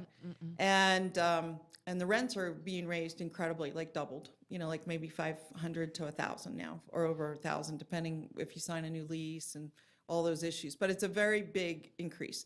And families are telling me they're either going to be homeless now, they cannot find a place in 30 days, you know, to your point, Councilwoman Breckus, that they are being bumped out, and where are they moving? Are they going to move to Carson City now or Fernley? I mean, where are they going? One example was a family had the breadwinner works at TMCC as a professor, you know, and so it has to be somewhere near there. The point is I get this affordability issue is, I think, very important, and I think it's multi-layered. I'm really interested in finding out more about the pilot project that you have in mind, so I'd better understand, you know, how the money might be used. What is this pilot? But I know that if I had an option, it would be to help these families, and it's more along your points, Councilwoman McKenzie, which is it's some policy issues and ordinance development that we have to do and put in place. And in that case, I might call that even consumer protection or anti-gouging. It was something we're going to have to work with on the legislature. Can't help these families right this minute that are going homeless, losing, you know, getting kicked out, probably having some other workers move in. On the second issue, you brought up the parking garage. I would like Mr. Flansburgh to come back up, and the reason is I think that, I don't know, because I haven't stayed current with it, but my understanding is the 7th floor of the parking garage is the roof of the parking garage. So to me, it's like, are you going to have a leaking roof or are you not? And it affects the integrity of the whole structure to me. So, but I would like you to opine on that because I've not stayed up with it. So the parking garage, it is the roof deck. We had some water intrusion that was going through the roof deck onto the 6th floor, so the floor below it. And so we took a tarp, a mat, a thicker mat, so it's not like it's some flimsy thing, but we put it on top and we weighted that down for that winter. Well, that was winter of 16. We went through winter of 17 and now winter of 18. And basically the tarp helps to keep the water from just ponding and then soaking through and infiltrating in to get it out to where it needs to be, and we're losing about 1/3 of the parking on the roof deck. If we don't, so to put this in perspective, we had $1,560,590, I think, is what the general fund that we were able to fund this year. We had over $48 million in requests. So when we looked at maybe having a little bit additional money available, this project, the roof of the parking garage, became the next one that we felt was critical to fund. So if we don't do something with it, we're going to get to a point where we won't be able to park on the roof deck. So we'll lose the other 2/3 of the parking up there. And then, of course, you're getting that infiltration that's coming down through to the next floor, and that can be an issue too. So those are the long term, and we've waited on this for a few seasons now. So my concern, thank you for that. My concern is just if we don't take care of our assets that we have, you know, pretty soon you'll be telling us we can't park on the 6th floor, you know, that the water seep down and, you know, slowly the whole thing will crumble. I mean, I don't think that's good, you know, stewardship, so. Well, the longer we wait, as the water infiltrates down into the next, what we call the waffle deck, it starts to corrode that and the freeze thaw. And so, it makes the situation worse and more expensive to repair. Yeah. So, you know, I just a caution, I would rather fix something before I put in a new something. That's just kind of where I'm at. Councilwoman Breckus, followed by Councilman Bobsy. Yeah, we need to go with the garage. I mean, we made a decision, you know, I was advocating let's not buy the garage. Let's demo it and let it be housing. Have a developer do that, because we got a garage 2 blocks over, and I see it empty every day, the top floor. But we got to go. We got to finish that. I know the enterprise people are in and helping us, bringing some expertise.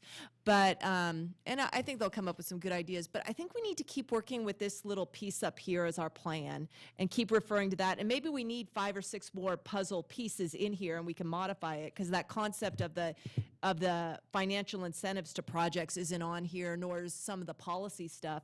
But let's keep going up at that as our touchstone for what we're doing.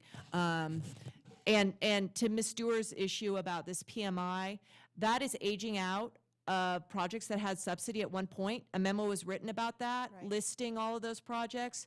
Something that we need to do, then take through the home process and get those re-up. So aging out of subsidized deals, that needs to be a new piece. So I just would hate for us, this budget setting, to kind of move off of some of the things and park some money into a nebulous concept that we haven't really breathed, gone through too much. Councilman Bobzing. The one thing, and I guess I have a slightly different take on what it meant when we took the garage on. Yes, it made some sense to take the garage on, but in the back of my mind, it was also the value of this acquisition was the land. And at a certain point, I'm struggling to find that sweet spot between, is this deferred maintenance that we need to take care of, or is this we're making the structure itself better, only to see 2 or 3 years from now, we find a deal that we do on this land and we knock the whole thing down. So, I'm kind of where Councilman Jordan is in terms of, inclusionary zoning, some of these pieces that we're looking at, I could see this kind of a pilot moving that down, down the way. I am sensitive to the idea that, if we wait another season to do this roof work, things might be worse, but I'm still not convinced, because, my hope is to see some sort of a deal happen for redevelopment and the garage goes away. Right, that's the ultimate plan. May I, one more comment? Councilwoman Just on this, should the money then, instead of thinking in project terms, you hit on my buzzword, which was inclusionary zoning, and that is not building us something, that's changing in ordinances. And I guess to be fair, inclusionary zoning, but also not just as a policy regulatory tool, but as a concept. And so, in my mind, for this pilot program, which you're right, it's a brand new idea, is this notion of being able to show folks that, okay, if you're going to do a development and it's downtown and it's density, and maybe it's only 5 units or it's however many units, based on the number of units, you get that amount of credit on your sewer connection fee because of it, you have achieved the concept of inclusionary zoning, and then it's an inclusionary development that you wouldn't even know that there's affordable units mixed in with otherwise market rate product. Right, so I didn't finish my sentence. So where I was going is that, is the proposal to have this fund, this new idea, to pay for those costs? My thought was that we need some ordinance development. We just heard from our community development that they're all tapped out. They can't do it. Councilman McKenzie himself asked for it almost 2 years ago. So I don't know, it's a completely new idea. I guess I'm wondering, is an alternative to use the funds to add contract staff to help the staff develop the inclusionary zoning ordinance package, whatever it is. Is that what that makes a lot of sense to me, because a lot of what we need is that kind of policy and ordinance development, but. Can I ask, maybe this will help get us off of this. We need from Mr. Flansburgh, we understand that this is something that is eventually going to need to be done.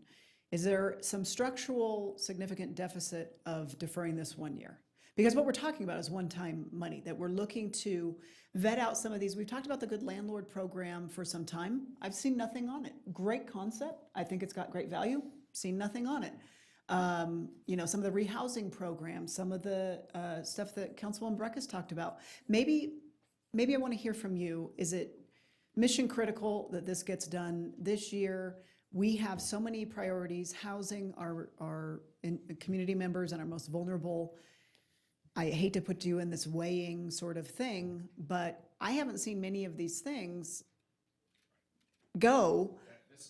Could we dedicate that 650 along with maybe some of the blight funds and see some of these pieces of the puzzle along with the pieces of the puzzle that Councilwoman Breckus added on, come back to us and have staff go, we could do this and make some impacts, and we could do this.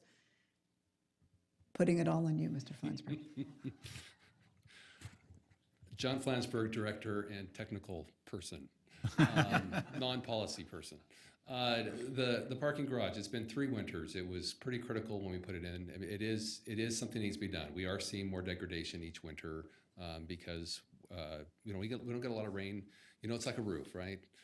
When it's not raining, it's not a problem. So, but when you ask about it being critical, we feel it's pretty darn important. But I can't weigh that. I can't weigh that against the needs for where we see them in the housing, because obviously we are seeing that. Okay, Mr. here's Fla- an idea for you, Councilwoman. Can I just go in here? Okay, so on slide number 6, if we go back, which has the City Hall parking garage roof repair for the $650,000, also lists traffic signal at Fire Station number 12, $250,000, and also in the CIP, removal of the underground fuel tank, which I understand is at one of the fire stations as well, for $140,000. Among those 3 projects, Mr. Flansburgh, I assume that they are in order of importance to you. That being, it goes roof repair, traffic signal at number 12, and fuel tank, in that order, What correct? page are we on? I'm That sorry. would be It's number correct. 6 of the- Slide number Oh, the big 6 of the That big would be package. correct, and I believe that would follow the recommendation of your capital improvement team. Okay. So that's helpful to know. If we can get if the council can give us a certain amount that they would like to get at for this pilot program, or sort of housing fund, then we can certainly go back, and not that we don't want your direction here today, but if we feel like we're spinning our wheels, we can certainly go back and make recommendations on where to get that. And then, of course, we would have to come back to you for the program itself to make sure that it is designed and has the particular components that we've talked about today that you would want to have included in that.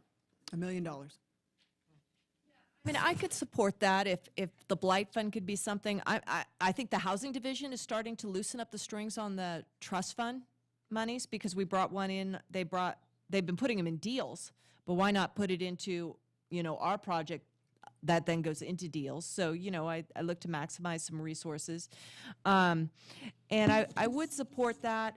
But I do think we need to hit these capital things, but we need to really flesh it out a little bit more on the concepts. And I'm saying maybe it is staff, because the enterprise study, like a consultant, I was talking to Madam Newby, the city manager, the other day. I'm just not seeing the technical support coming forward at the high level housing policy development. I'm just not seeing that. We're talking contract staff, not permanent staff, in my opinion. She's sitting on some positions also. Councilmember McKenzie. Thank you, Madam Vice Mayor. And I've sat over here and chewed on my tongue to the point that it's bleeding, but the idea of putting off the garage repair another year,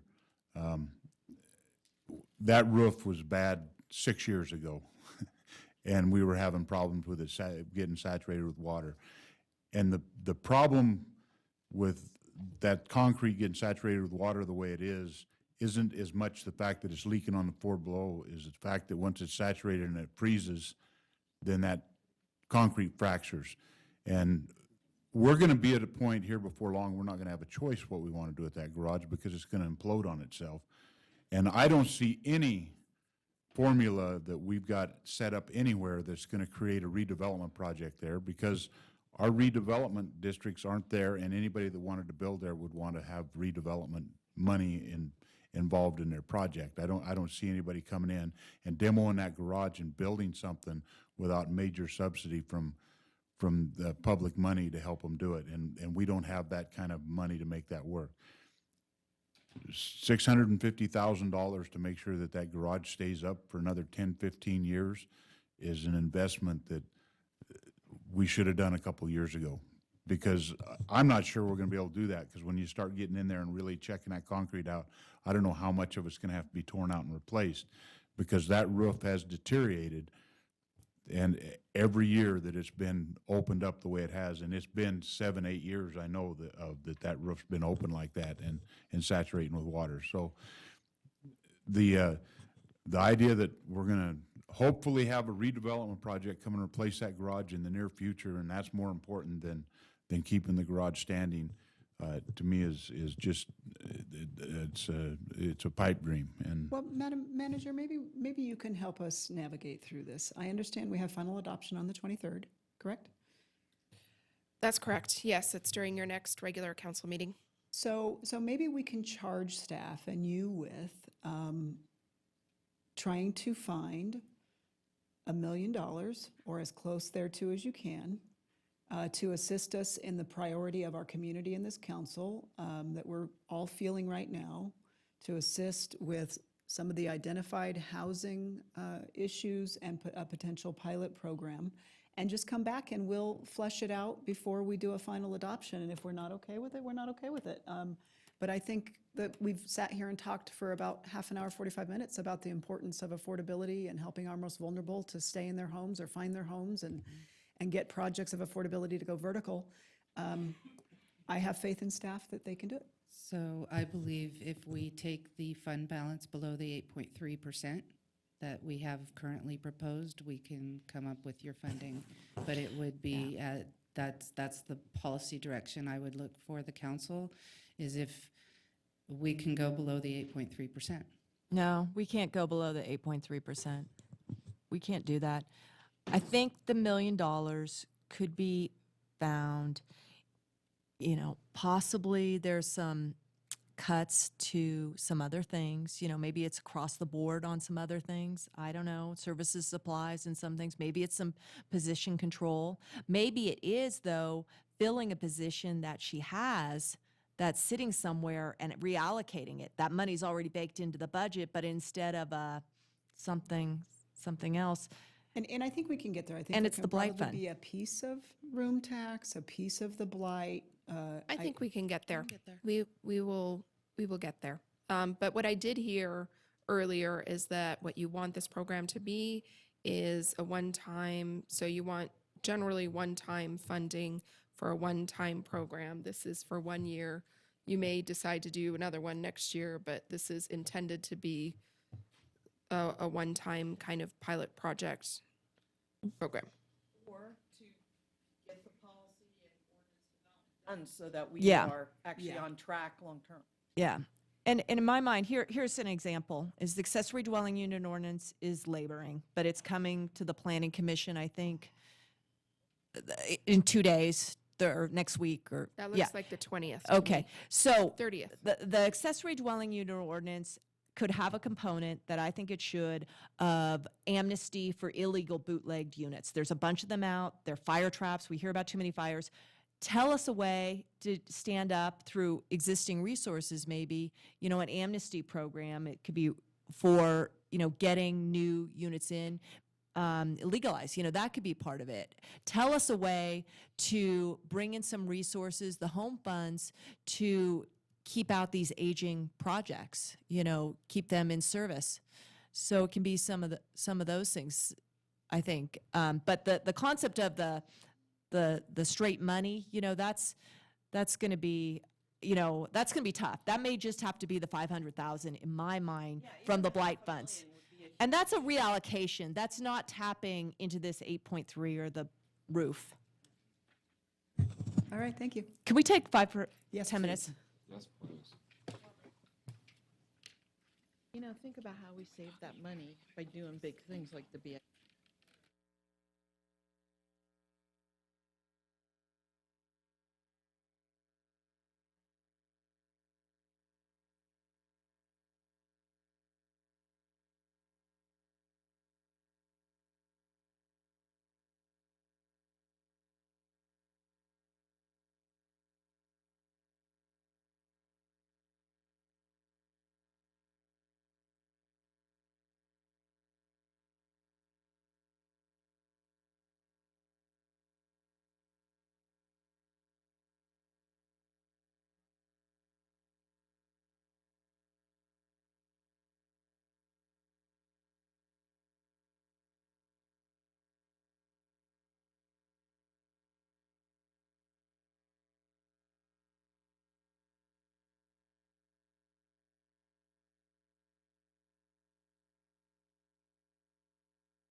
right, we're back in session.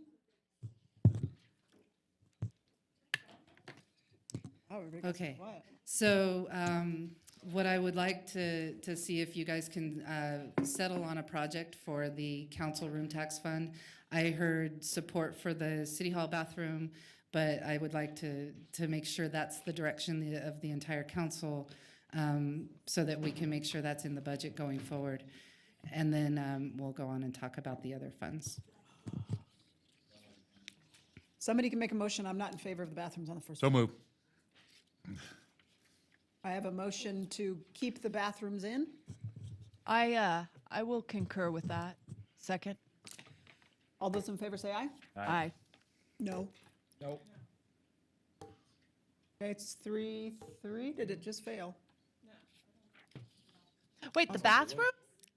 Okay, so for the council room tax funds, the vote was if you were going to do the city hall first floor restrooms or not as Not the project. Amtrak one. No, it was the city hall. Yeah, okay. Oscar, did Sorry, you? I'm sorry, maybe it's because I just walked in. My apologies to try and catch up. The reason why we don't want to support the first floor restrooms was there was. Have a use for the money to support some affordable housing. Okay, so I'm So- just trying to walk into it. Sorry. So the direction we had right before the break was you wanted us to find $1 million outside of what was currently in the proposed budget to support your the pilot project that's yet to be determined how that's going to be deployed, but to help with some of the policy things that we need, some of the ordinances, and possibly paying some fees to help development. So that is direction. We will come back with $1 million added to the budget for that pilot project that doesn't affect what you're seeing in all these other projects. So with that being said, because the manager and I have committed to go find that $1 million somehow, and we'll tweak what's in the budget a little Actually, bit. if I could Yeah. interrupt, sorry. I think that the direction was to actually find that funding to trim here and there and make recommendations where it could come out of some of the allocations. Correct. Yes, that we have. So I don't think it's It everything. comes out of what's in here, but throughout the area, it's not one particular Cutting from project other or places one to Yes. particular fund thing. It's some going to of come from a variety of sources. and That we'll was my bring that understanding. Councilmember Blessing. Okay, so perhaps it's premature to even be taking this vote. Right? I mean, we are in a workshop today. We've directed staff, as you have noted, to go find this and take another look. And so rather than us doing it from the dais right now with what we're seeing, maybe we just step back and await for further analysis. Is that, Ask the motion maker if he'd like to rescind his motion. well, Perhaps there was a, some direction would be helpful though, because if we come back with eliminating the first floor restroom, and that's not something you want to do, we should know that. Now, whether or not you need to take a whole vote, probably not, but we do kind of need to know. And I think we've been picking up here and there where you have priorities. Well, I think there's 417 on here, so really there's only 180,000. So I guess if you're to do something out of this list, it is to do the bathrooms on the first floor. Are the first floor restrooms, is that part of the overall safety It was things that part we've of the been security. talking about for a while now? Okay.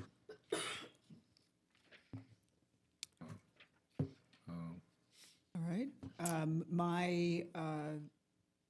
My policy of trying to help you find that $1 million still stands, and my position is still if you need to eliminate the restroom on the first floor to help us get to that $1 million, I'm still supportive of that position. Okay. But possibly in your trimming and squeezing, we don't need to do it at the end of the day. I guess what I would add is, could you look to see if CDBG is eligible for the restrooms? I know that the old city hall, unfortunately, was like 2 years before it was given away. CDBG was used to remodel the chambers, so I think it's an allowable expense. We'll look at Community that. facilities. As we're looking to cobble Yeah. together our $1 million for the pilot project, we'll look at that as well. Okay, thanks. And I keep, for clarification, we keep saying just the pilot program, but I think there was pretty robust discussion about some of those pieces of the puzzle up there that we haven't seen come back to us in actionable, I was kind of deployable. including that as the Okay, pot of okay. money for your pilot project and to use those, fill in those pieces of the puzzle Thank you very however much. you choose to move forward to address your homeless and housing issues. And it's partly that puzzle as well as some other tools that you may have in. Okay. So that's what the pot of money would be for. Thank you very much. Okay, moving on. All right. So we're showing you here how the room tax funds are being deployed for the parks. As you saw prior, some of in their budget, what we had added. So you can see the Truckee River cleanup crew. As you recall, the grant expired. We're continuing funding that, moving the 2 part-time workers to full-time workers, the weeding program and the tree program. Those are all new. And so those are what is being funded out of their program. They are right at the recommended reserve level, so there's no additional projects coming forward from from the parks on room tax. Question, I have not seen a reserve for the parks fund, and I'm this is a new budgeting, to my understanding, this is a new budgeting principle that's being introduced. Can you explain it a little bit? Well, we think it's always prudent to have some level of reserves within your programs.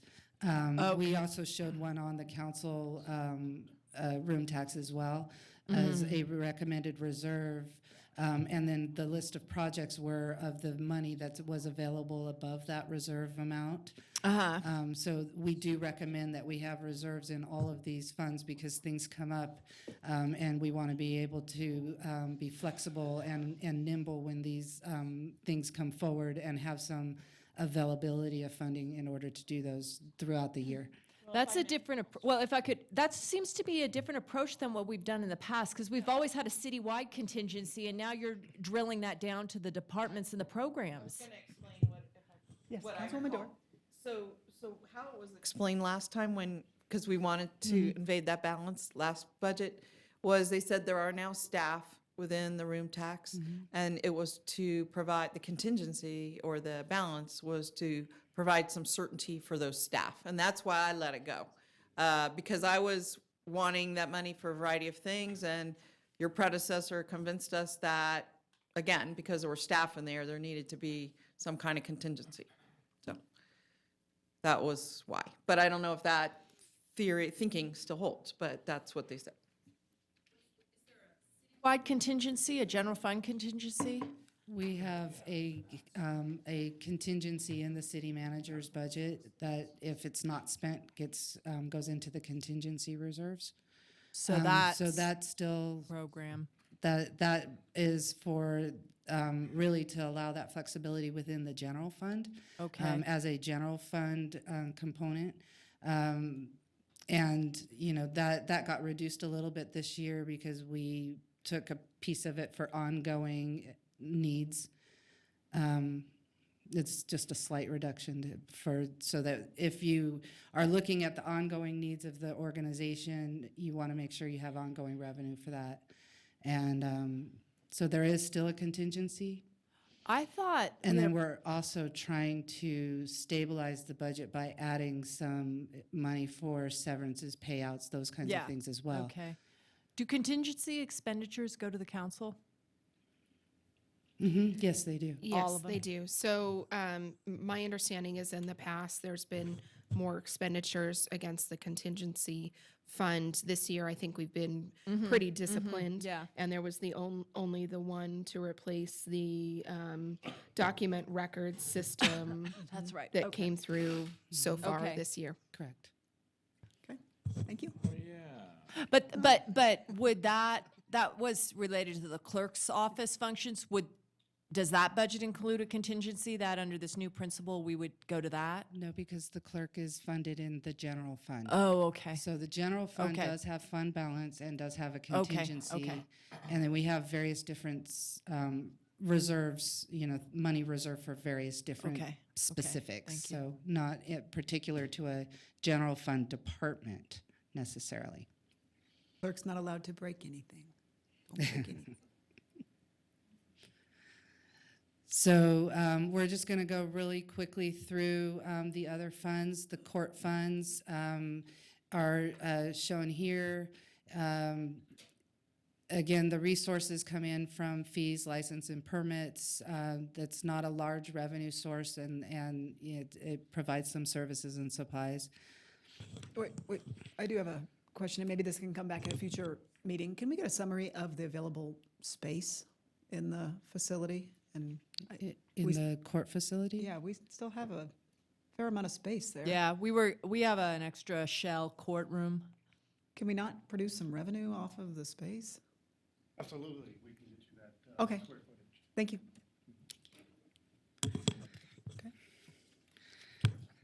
So we also run forfeiture funds. Again, these other funds, we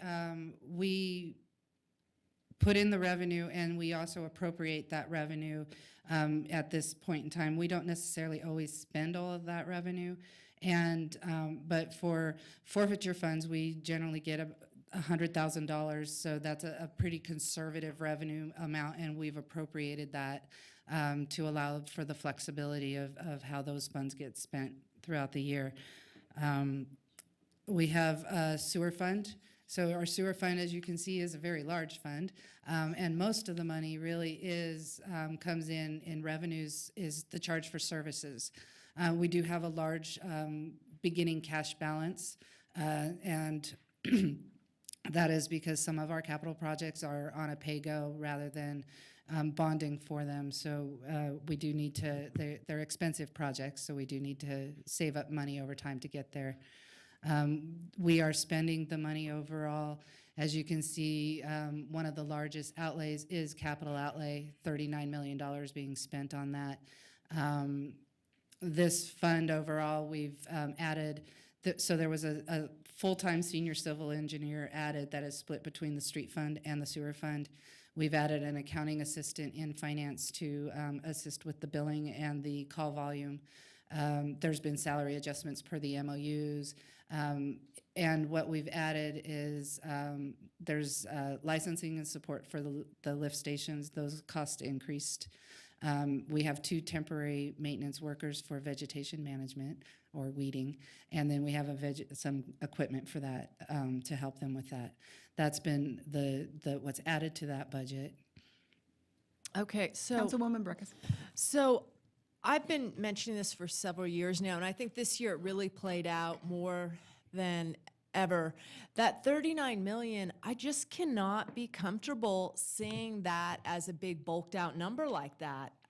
What I want to know, and I've asked for this in different years, is how much is going to stormwater utilities? Because I know the ditch agreements are in there, so break that down for me.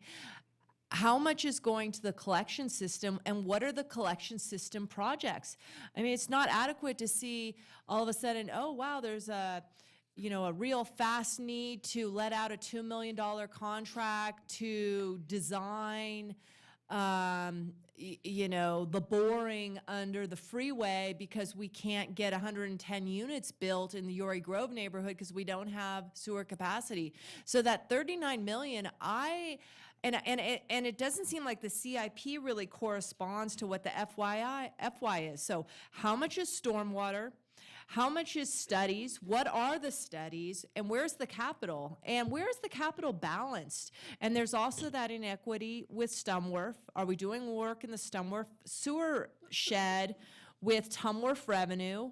That is a concern to me. And I have not large parts, but significant parts of Ward 1 that don't have sewer still, and I've been asking each year to get a project there to just bit by bit expand that so we can bring people into the sewer system, because all the nitrate evidence that's going down to the river is becoming pretty demonstrative that we have issues there. So I don't know about the rest of the council, but I am very uncomfortable seeing a $39 million bulk number and then contracts let out on a need basis, and hearing from people who are trying to make real estate deals that are falling apart because staff's telling them they can't get building permits because we don't have the sewer capacity. So I'd like to see that one sketched out quite a bit more for our So- final adoption. When we get to the CIP section, which is coming up, there's a list of the projects are in there. Down to the 39 million? It does tie out to $39 million. Okay.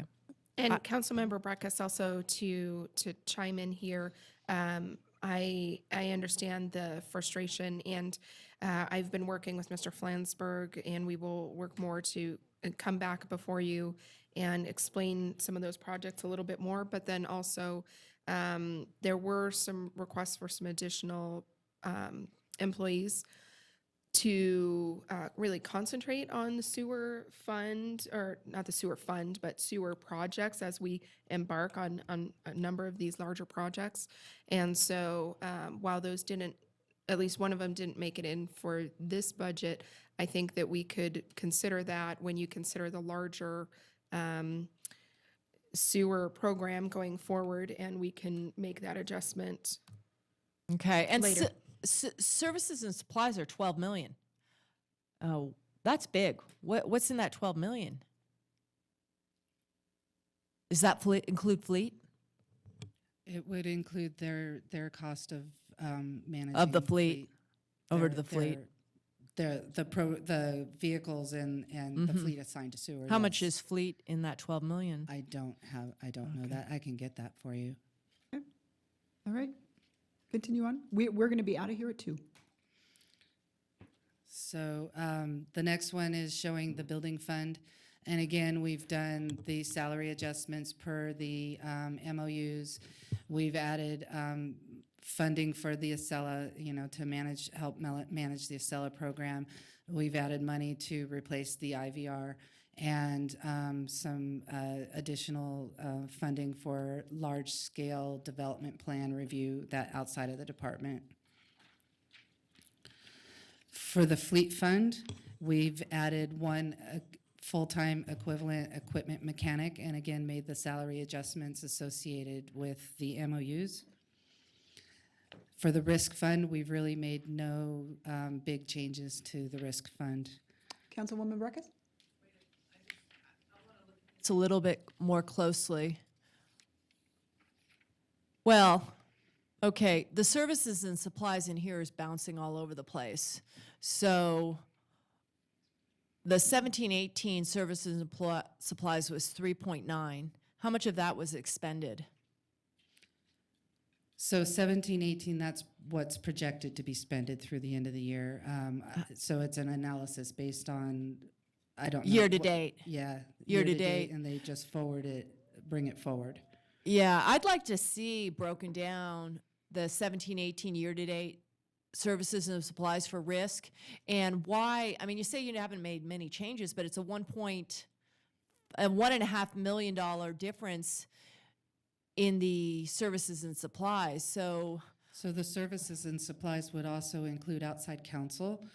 So you never know on any given year whether you have litigation going on or not. Those costs oftentimes will will make your budget fluctuate a lot. I don't have the actual details, so I'm just giving you kind of anecdotally what can happen. But we can get you that detail.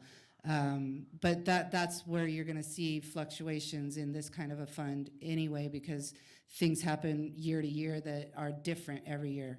Are judgment payouts out of services and supplies? Yes. Okay.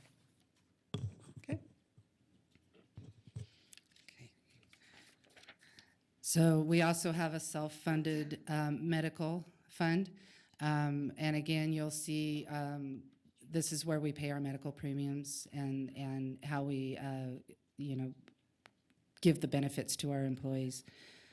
We have a self-funded workers' comp fund. This one, we did reallocate a position from the general fund in HR so we can more actively manage our workers' comp. We should see savings in our costs going forward. It may take a little bit of time, but when you actively manage, you typically will see some savings in the costs going forward. And so that really gets us through the funds, and now we get to talk about CIP. So we have CIP, there's various sources of funding for the CIP. Of our general fund, we had for 18-19 a balance available of just under $1.6 million, which we have budgeted, and you'll see the detail on a future slide. There were 48, almost $49 million of requests for general fund funding. We just have a very limited amount of funding that can go forward for those projects. So there's a big need, and you'll see how we recommend that gets funded. CDBG, same situation. There's more projects than we have funding available. That funding was determined by the committee of what they wanted to see coming forward. The room surcharge, there's again more funds available. This is the $2 surcharge on the downtown hotels, and it's used for downtown improvement projects. So about $4.5 million of projects in that area. We have the special ad valorem capital tax, so that's $550,000. And then we have the room tax fund, which we have not budgeted those projects as of yet. We have 5 different park districts, and then we have the sewer and the street fund for a total available funding for CIP of $69 million, of which we have programmed almost $65.1 million. So these next slides really are the detail of what's included. Bless you. In the CIP. So this is the general fund capital projects list of 1.59 million. Bless you.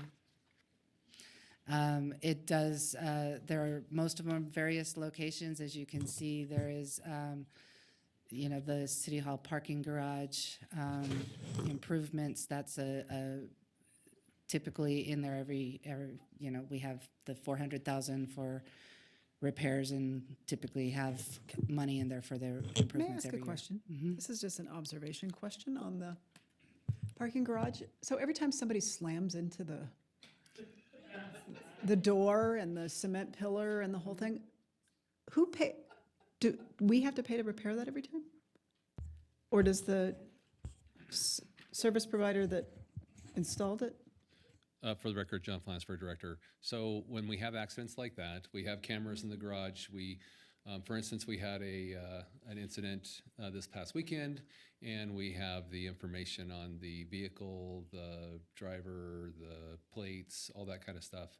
So then we pursue that through a risk to get the insurance and then get paid back. However, there's a time frame when we need to get the whatever was damaged fixed. So we will go out and get it fixed, but we do seek after claims when we have that information.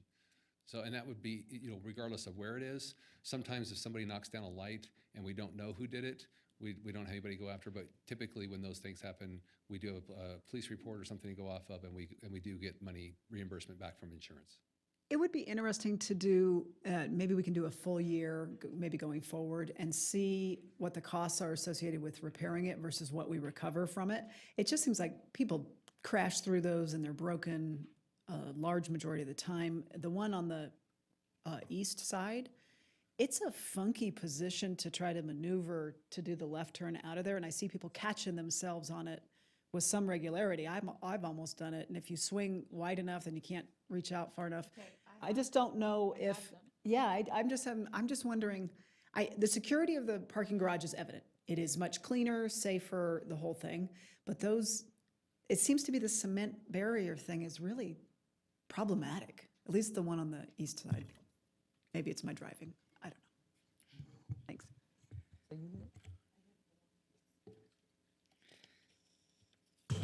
So then, again, each one of these slides is lists out the projects associated with the fund. So the CDBG projects are replacing the existing fire station at Fire Station 1. And we're doing some ADA improvements and some HVAC work as well. For the Special Ad Valorem Capital Tax Fund, there's a couple projects in there, the biggest one being replacing some of the public safety radios, which they get old and technology improves. So hopefully that'll actually give us some better benefit of the technology actually making us more efficient. Our room tax surcharge, we have a fourth floor remodel at the National Bowling Stadium.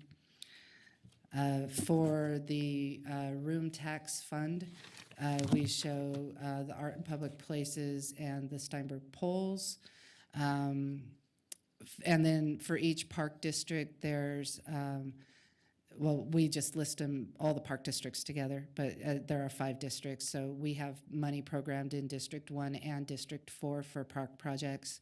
The street fund has their list of projects, which are, I want to point out the neighborhood street program. That's the streets that we don't get other funding for. So, and we will be seeing that, from what I heard at the last meeting, that should go up a little bit over time, so we can start to make some really good progress on the neighborhood streets.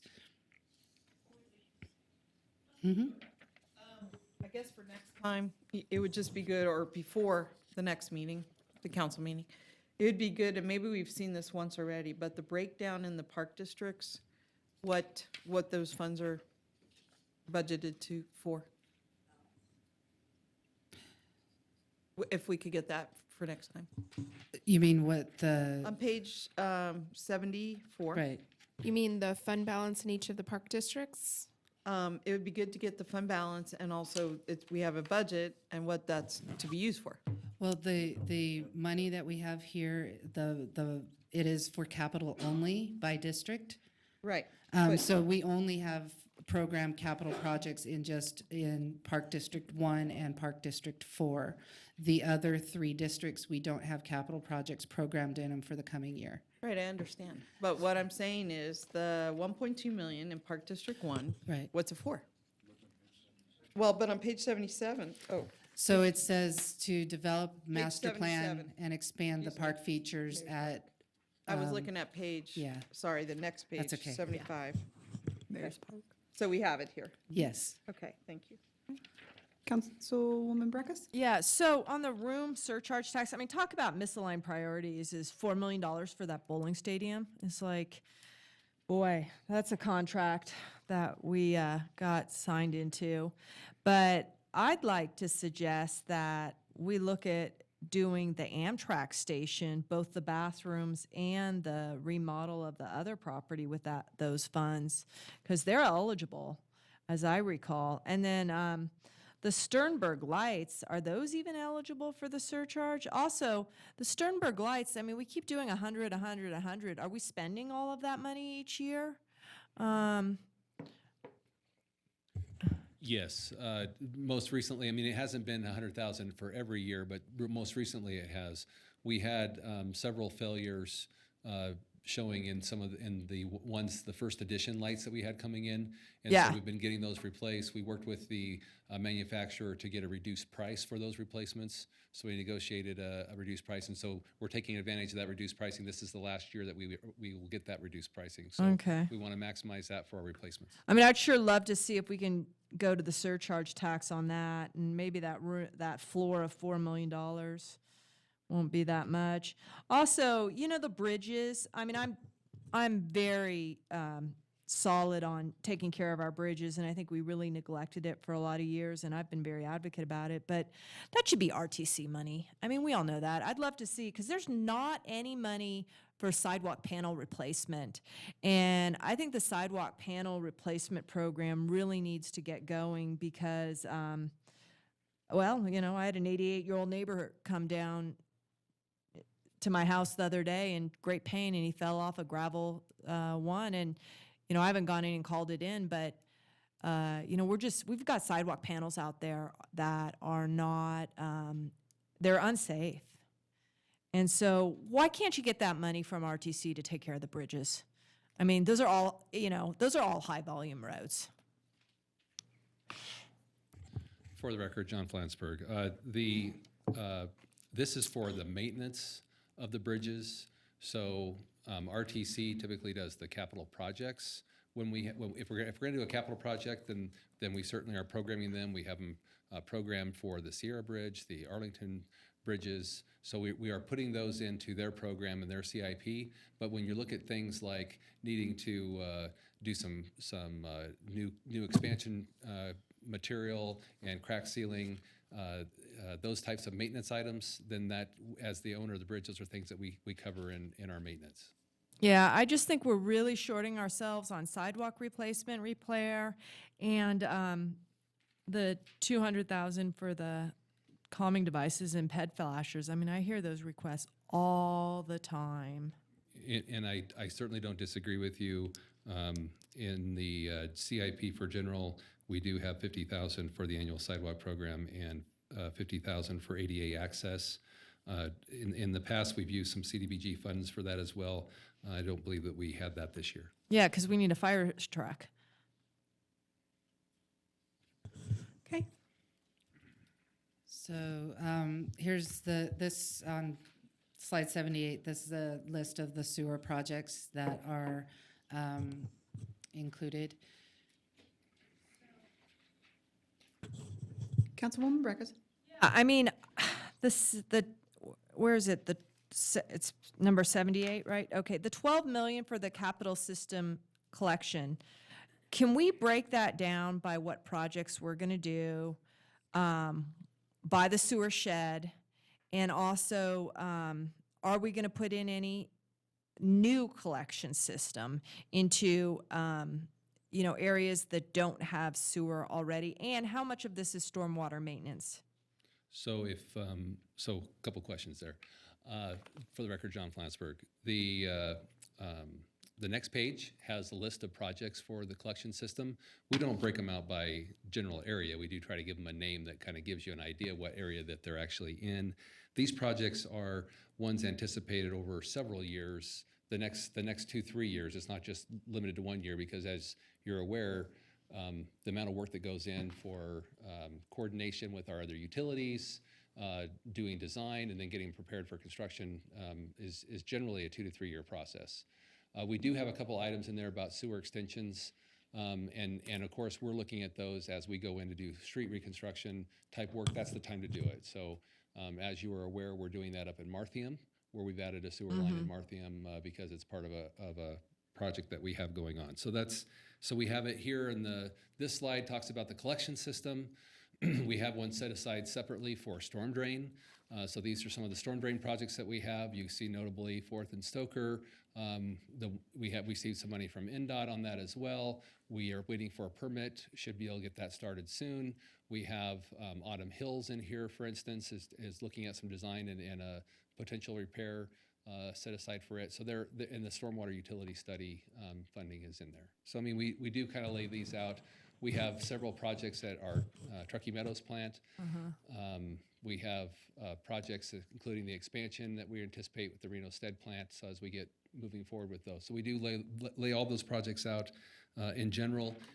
Because of the complexity of the projects that we do, it's often difficult to actually put a dollar amount for these that say that this is going to be 250, this is going to be 5.7 million.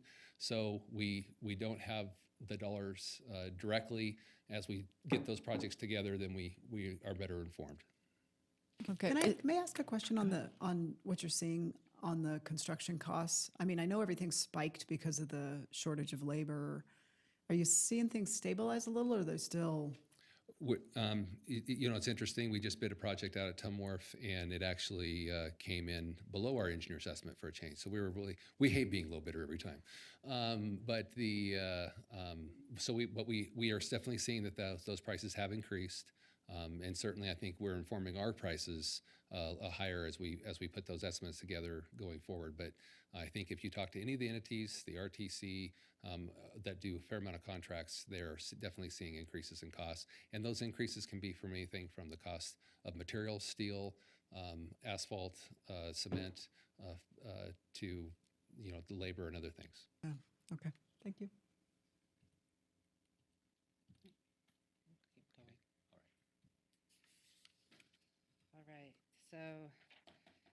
little bit about our redevelopment agency. So redevelopment area 1.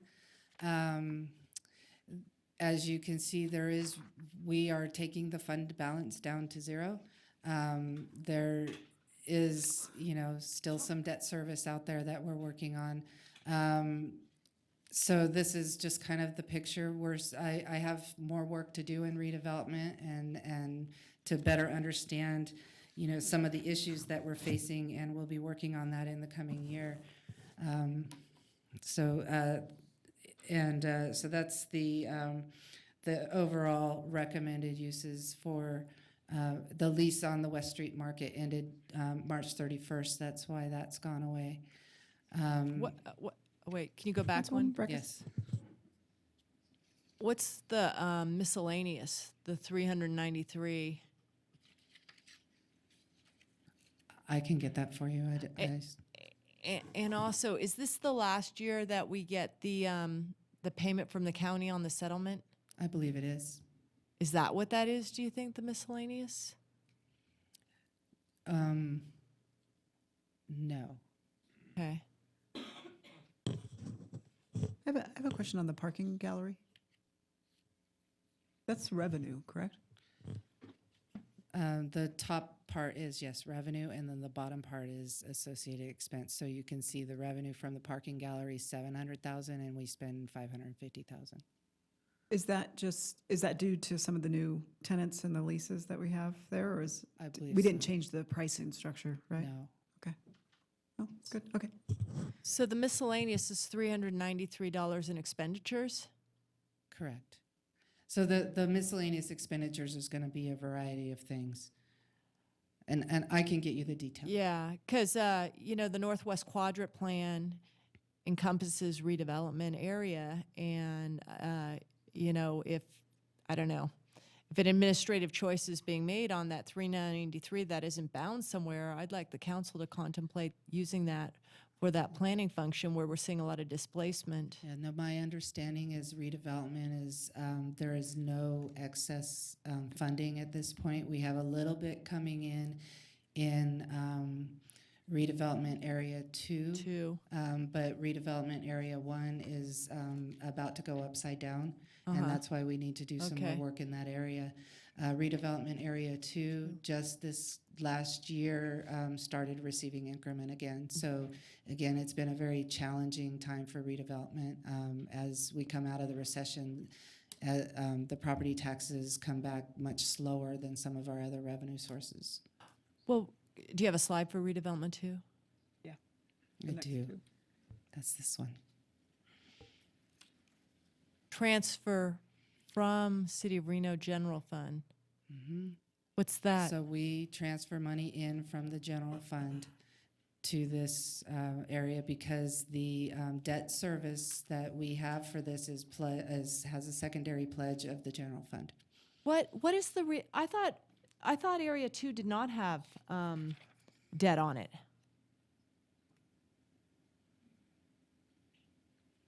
We make a transfer to debt service, so it's the fire station loan was in 17-18. And That one's completes out done. this year. And so again, I'll have to get back to you. Yeah. This is the one area of the budget I really haven't gotten to the level of detail I have in the other areas because I'm just learning about the area of the redevelopment areas. I've got a lot of background, but I haven't really dig down deep in understanding myself the numbers. I know we have an issue, and we're looking at how we're going to refund debt or do something in order to fix the first area, and then we'll be looking at all of redevelopment going forward. I do know that we are actually receiving some revenue in this area now, and I will tell you what that $850,000 is for. I think that's the support payment to baseball. I think they're calling it a liability You're of right. redevelopment That too. is, you're right, it is. the Okay, support payment. so it doubles up as a 1.1 payment. Next year. Yeah, but in theory, when we did the support payments, if it tips, that's going to buy down that. rather than the general fund doing it?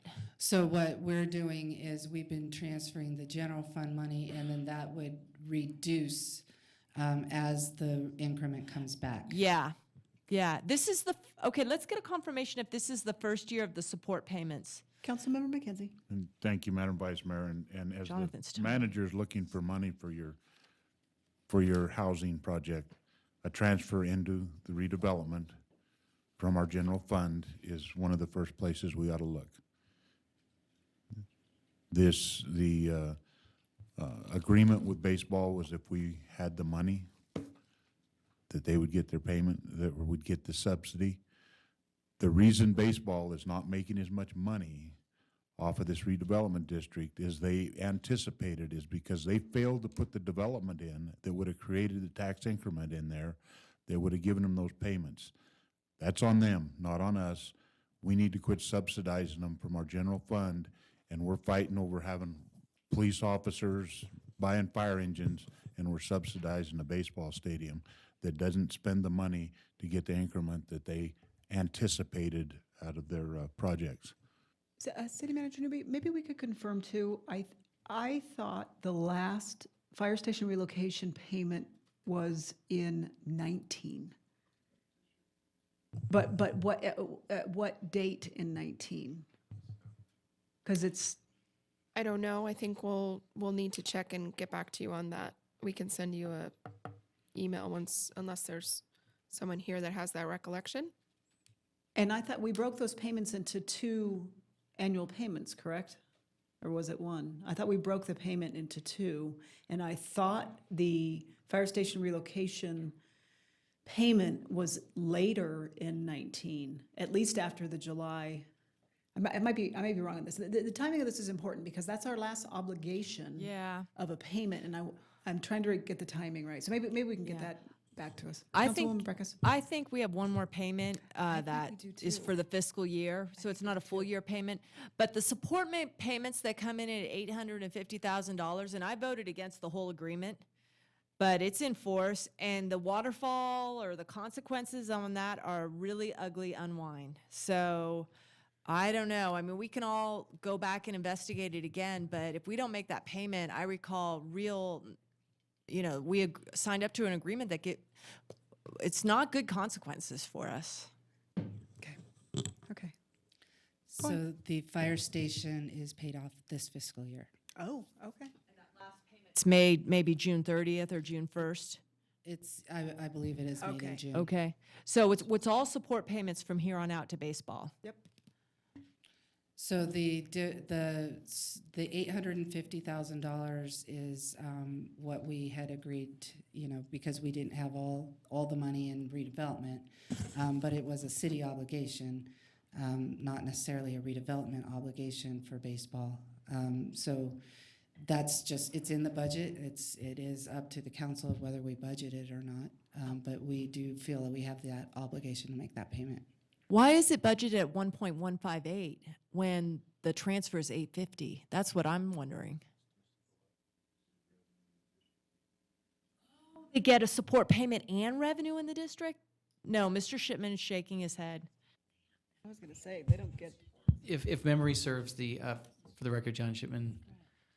So the payment curve, it started at 850 and it goes up to 1.2 or 1.1 for a couple of years, 2-3 years to accommodate the shortfall for the first few years of the agreement, and then it'll come back down to $1 million a year for the balance. Okay.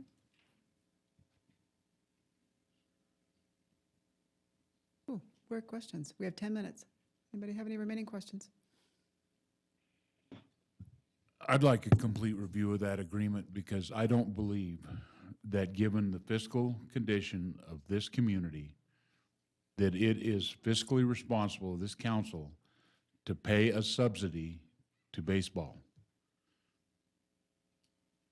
Pure and simple. As long as it was the payment on the loans, I didn't have an issue with it. But those loans are paid, and to subsidize them when they failed to do what they said they were going to do to create the tax increment, to generate the revenue, that make the payments, when they fail to do the stuff to get there, that we should take and cut spending in areas that we need to have it so that we can subsidize baseball is a very fiscally irresponsible thing to do. And I will never vote for a budget that has a subsidy to baseball in it as long as I sit on this council.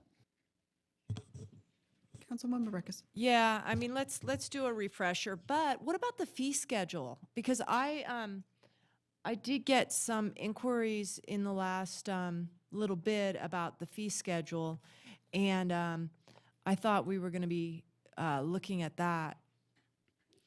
We typically bring the fee schedule forward at budget adoption at that period in time. Do you have it ready yet? We have it, I believe it's ready. Okay. Because we have to get it uploaded, and we have to do, it's required a public hearing, so we have to get the public Okay. hearing notice out. I believe the document is ready.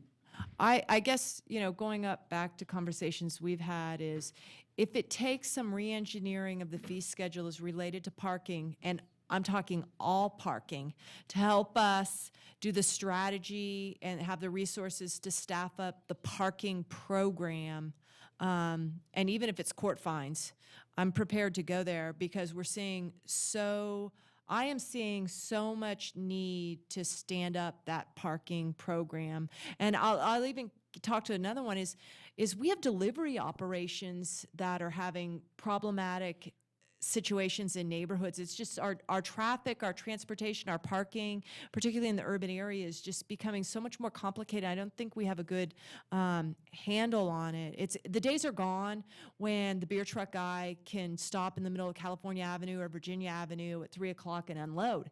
And so, who's addressing deliveries and street sweeping and all these things? No one.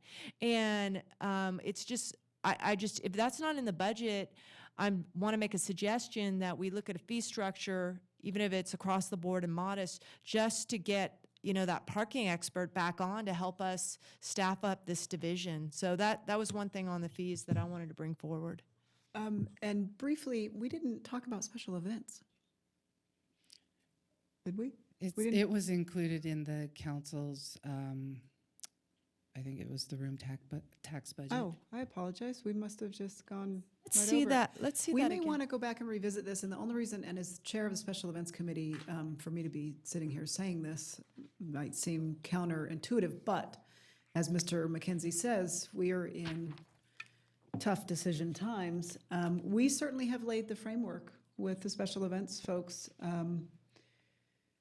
that, we may have some priority shifts here, and I thought there was a suggestion that maybe the Art Town go through the Arts Commission first for a recommendation. I mean, it's kind of one of those strange things where Art Town rides that line of a special event and definitely art. It's both of those, but I thought there was some value in having it go through the Arts Council to come with a recommendation to the Special Events Committee. And there was another one that was suggested for that too. Was it the Pioneer? I kind of liked both of those recommendations.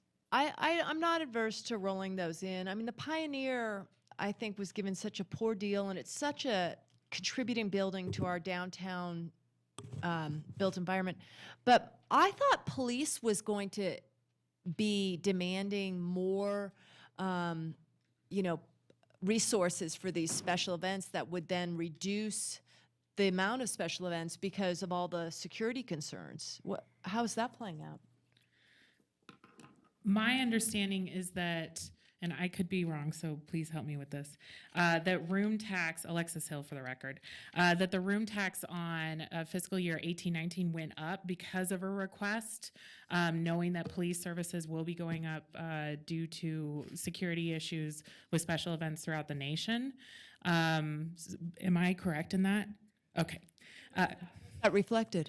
So if you look at special events support on this, you'll see it was $530,000, and now it's $545,000. to compensate. I asked for an additional 15,000. Actually, I think I asked for more, but there is an additional $15,000 in there for police services, forecasting that there will be additional police services needed. SWAT, and I know that the chief can address a lot of this, but SWAT is being staffed at more events just to prevent tragedies from happening with big, large crowds. Now, the overall special events volume has reduced. It's kind of like particularly some of the smaller ones have kind of filtered out. There's not as many as there has been in years past. And did we reduce the budget this year? Yes. We reduced it, but we also planted the seed that everybody build their budgets pretty conservatively, because we may be looking at it from this body. So that's why I'm calling this out. If this body wants to discuss special events and the overall funding, it's not a huge number, but I mean, we're looking at dimes. We need to be looking at dimes. Right, and I know that the Special Events Subcommittee recommended that in-kind support be reduced from $350,000 to $270,000. That actually will be coming to the council June 13th if all goes as planned with the budget hearings. But that was the recommendation, knowing the council was looking to reduce support, but still not cutting entirely all of the support. I mean, Councilwoman I'm inclined to reduce support, and here's why, is we're going in a different direction.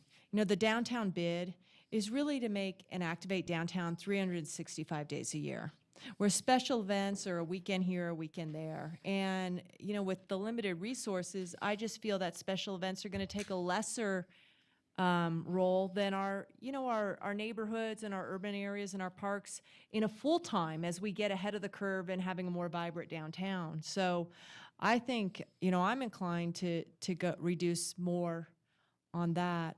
Well, and I'm gonna push back and disagree on that one. I think that when we talk to community members, they value very much particularly the locally based special events that they can come and bring their families to. I think there's great value in that.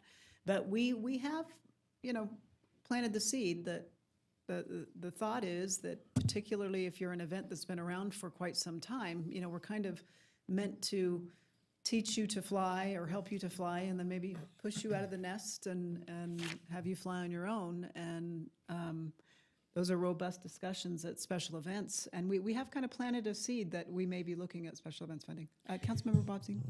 Well, and just to kind of provide one other perspective, and I think this is sort of keeping with trying to see over the next hill with all these issues.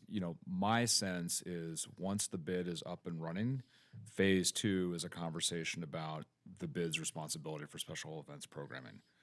Now, for that conversation to be fruitful and productive, we can't be pulling back right now. We need to make sure that we've provided the space for the bid to find its wings and get going with clean and safe and the ambassadors and everything else and maintenance. But then once that happens, hopefully in a year or two, we can start having a conversation about, okay, what is your role in terms of our special events landscape? And to address the idea of less special events, last fiscal year we supported 69 special events with in-kind sponsorships. This fiscal year we'll be supporting, if the council approves it, 49 special events with in-kind sponsorships. So I think the reduction of support is there, as well as the amount of funding for this fiscal year. And the bigger picture too is, while we may want to discuss, I don't think you lop their legs off, you don't do anything crazy. I think that's irresponsible of us to do. We are looking at a reevaluation of the crawls and how they are permitted. So that could potentially right the shortage a little bit too, because they've not been paying anything. It could help with reimbursement for sure. It could help with reimbursement. I personally we've planted the seed at special events to expect a 10 to 15 to 20% reduction. If there was going to be a reduction, I don't think we go in and do anything crazy and drastic, but that's up to this body.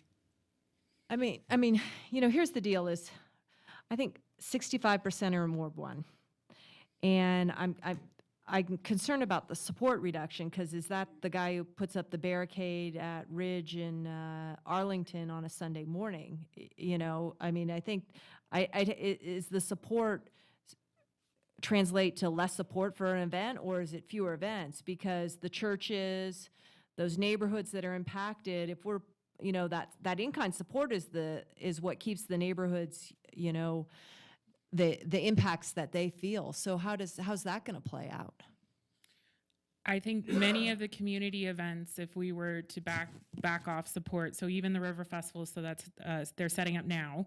If we didn't support them at the level that we are, which is about $20,000 a year, I don't think that they could hold the event. So there would be fewer events depending on the council's policy on what you would like to support. But the traffic control will still, be done, right? Yeah, but If they can hold the event, because it's just a question of being able to afford the city's service costs, because we are expensive to do business with. But here's the thing. So we go through this big elaborate ranking system, and everybody has to go in and there's surveys and they have to fill out, and everybody gets a ranking. Then within that ranking, they get funding based upon how they rank within a category, whether you're a legacy event, a nonprofit event, or a new event. So my suggestion would be a 10% reduction across the board. I don't think that's going to make anybody not come to town necessarily, and I think it's something that every special event could swallow. I mean, there's a lot of special events that maybe the funding they get from us is $1,000. So, I think it's reasonable, a 10% reduction. I'm looking to my colleagues on special events. In recognition of our budget restrictions, I think 10% may not make a huge difference, but it also says we're setting our priorities with safety, infrastructure, and housing. I mean, I could support that, provided they're being held to the same standards of mitigating the impacts that they have. They have to go do the sign-off to the churches and let the churches know, what's going to happen in terms of that Sunday, getting their people there. I mean, they'd still have to do all that, right? Yes, so if you ask any event promoter, the city is almost too hard on them on their requirements to get an event permit, because we do require all the sign-offs, we require all the fees get paid in advance, we require all of the business licensing permitting. So yes, we do hold them to the standards in Reno Municipal Code 513. And on the question of 10%, are you asking for 10% on it in addition to the 20% cut? Are you asking for a cut in the $270,000 recommended by the subcommittee in addition to what was already cut from the $300,000? Now, the $300,000 was what? Okay, so when we go from the 350 from last year, now we're down to 300 this year. Yes. But we have fewer events. Yes. And so the net hit to those that are still in the mix, they're not really seeing, unless they didn't rank well, right, or they ranked very differently from the year prior, they're not seeing a reduction. We just as a city are seeing a reduction in the overall volume of special events. So nobody, as we sit here today, has been treated from last year to this year any differently process-wise. There's just fewer events. The pie is smaller. Am I yes, saying that but right? we did cut them from $300,000 to $270,000. So they have been cut from the last round. So I just wanted to see if when I bring them to you in June, I just want to make sure it's what you want to see. Are you looking for an additional cut on the $270,000 of 10%? Councilmember McKenzie. Why don't we put the budget slide back up that's got the...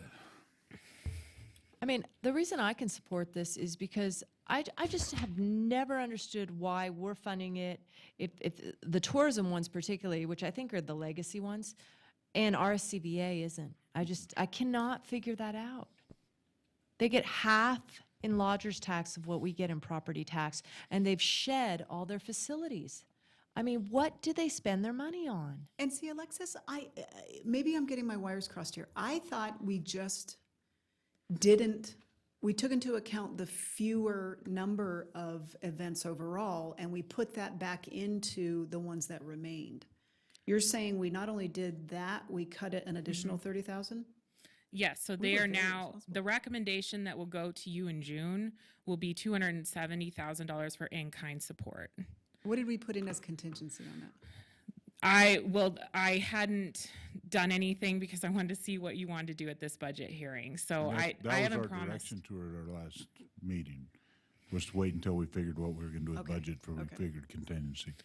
But, I okay, might have been and confused. this- I didn't know we had. And this doesn't depict where we're at with what we've got, because No. this is budgeted well above what we've come forward with, but, there was a reduction because of the fewer ones, but it seemed like the average, give on the special events was less on average than it was last year. But- Yes, because you were correct. You had fewer asks. And we actually went in and, because we wanted money for another event, we actually went in and did another reduction on everybody so we could get money, pick up money for that other event too. That's right, that's right. Well, I'm okay with sticking, I had forgotten about that additional 30,000 reduction. I think maybe a new process with having Art Town and to run through the Arts Commission, maybe is the right, I don't know, I'm looking for feedback from the rest of the council on this. Maybe it is better to have the bid up and running and have them come and give us a recommendation once it gets its, Why are you, well, why is your expenditures at 1.5? Is that because you're rolling back the reserve in your expenditures? Total, I'm sorry, where are you looking? The very bottom, total expenditures. you. Why are we at 1.5? So the 1.5 includes the remaining fund balance and the amount that you did not spend, the $180,000. Okay. That's But what included are in you that. estimating? What are you estimating on room tax? Are you estimating growth? We're estimating it to be similar to this year, no growth. 2.2? You're going at 2.2? 1.2 million is what the council's piece, I mean, that's not the entire room tax, but that's, Oh, so if you you're see going- at the very top. Okay, is so you're the keeping the resource. council, yeah, okay. Mhm. Yeah. Huh. after 2, okay. Okay. I have one last thing, and it's not a really big deal, but I spoke to the students at Innovation High School this week who had concerns, complaints about the Idlewild Skate Park, and I've heard that a couple times this year. I guess it's an obsolete skate park design, and I told them that I'd asked to put it on the CIP. It can be an unfunded, but just as a project listing. And in truth, I don't know if Idlewild needs a lot of work. I like to say Wingfield's our living room, but Idlewild's our den. And do we have Idlewild as a CIP? Even if it's different components, 5 phases of Idlewild work. Do we have Idlewild on the CIP just at all? So for the record, Andy Bass, Director of Parks, Recreation, Community Services. Yes, Idlewild, all the components of Idlewild are a part of the CIP. Okay. Skate park, the buildings, the playgrounds. Sure. All those things are part Yeah. of our CIP. And we've absolutely. done the softball field lights since I've been here. They're blasting at the pool now. We don't have any money this year, though, for Idlewild. No. How come we can't take anything out of that? It's one of those unallocated park districts. We can't take any money out of that, do anything at Idlewild? There's a lot of things that we would love to do at Idlewild, but right Yeah. now Yeah. it just isn't in the budget. The flat work at California Building's particularly bad, I know. But, okay, so Idlewild Skate Park is on. Thank you. Okay. Madam Clerk, do we have any public comment? Madam Vice Mayor, we have no public comment. Okay, Madam. All right, we have a motion to adjourn? Second. We're adjourned? We have attorney client? Yeah, let's talk. 10 minutes. We do?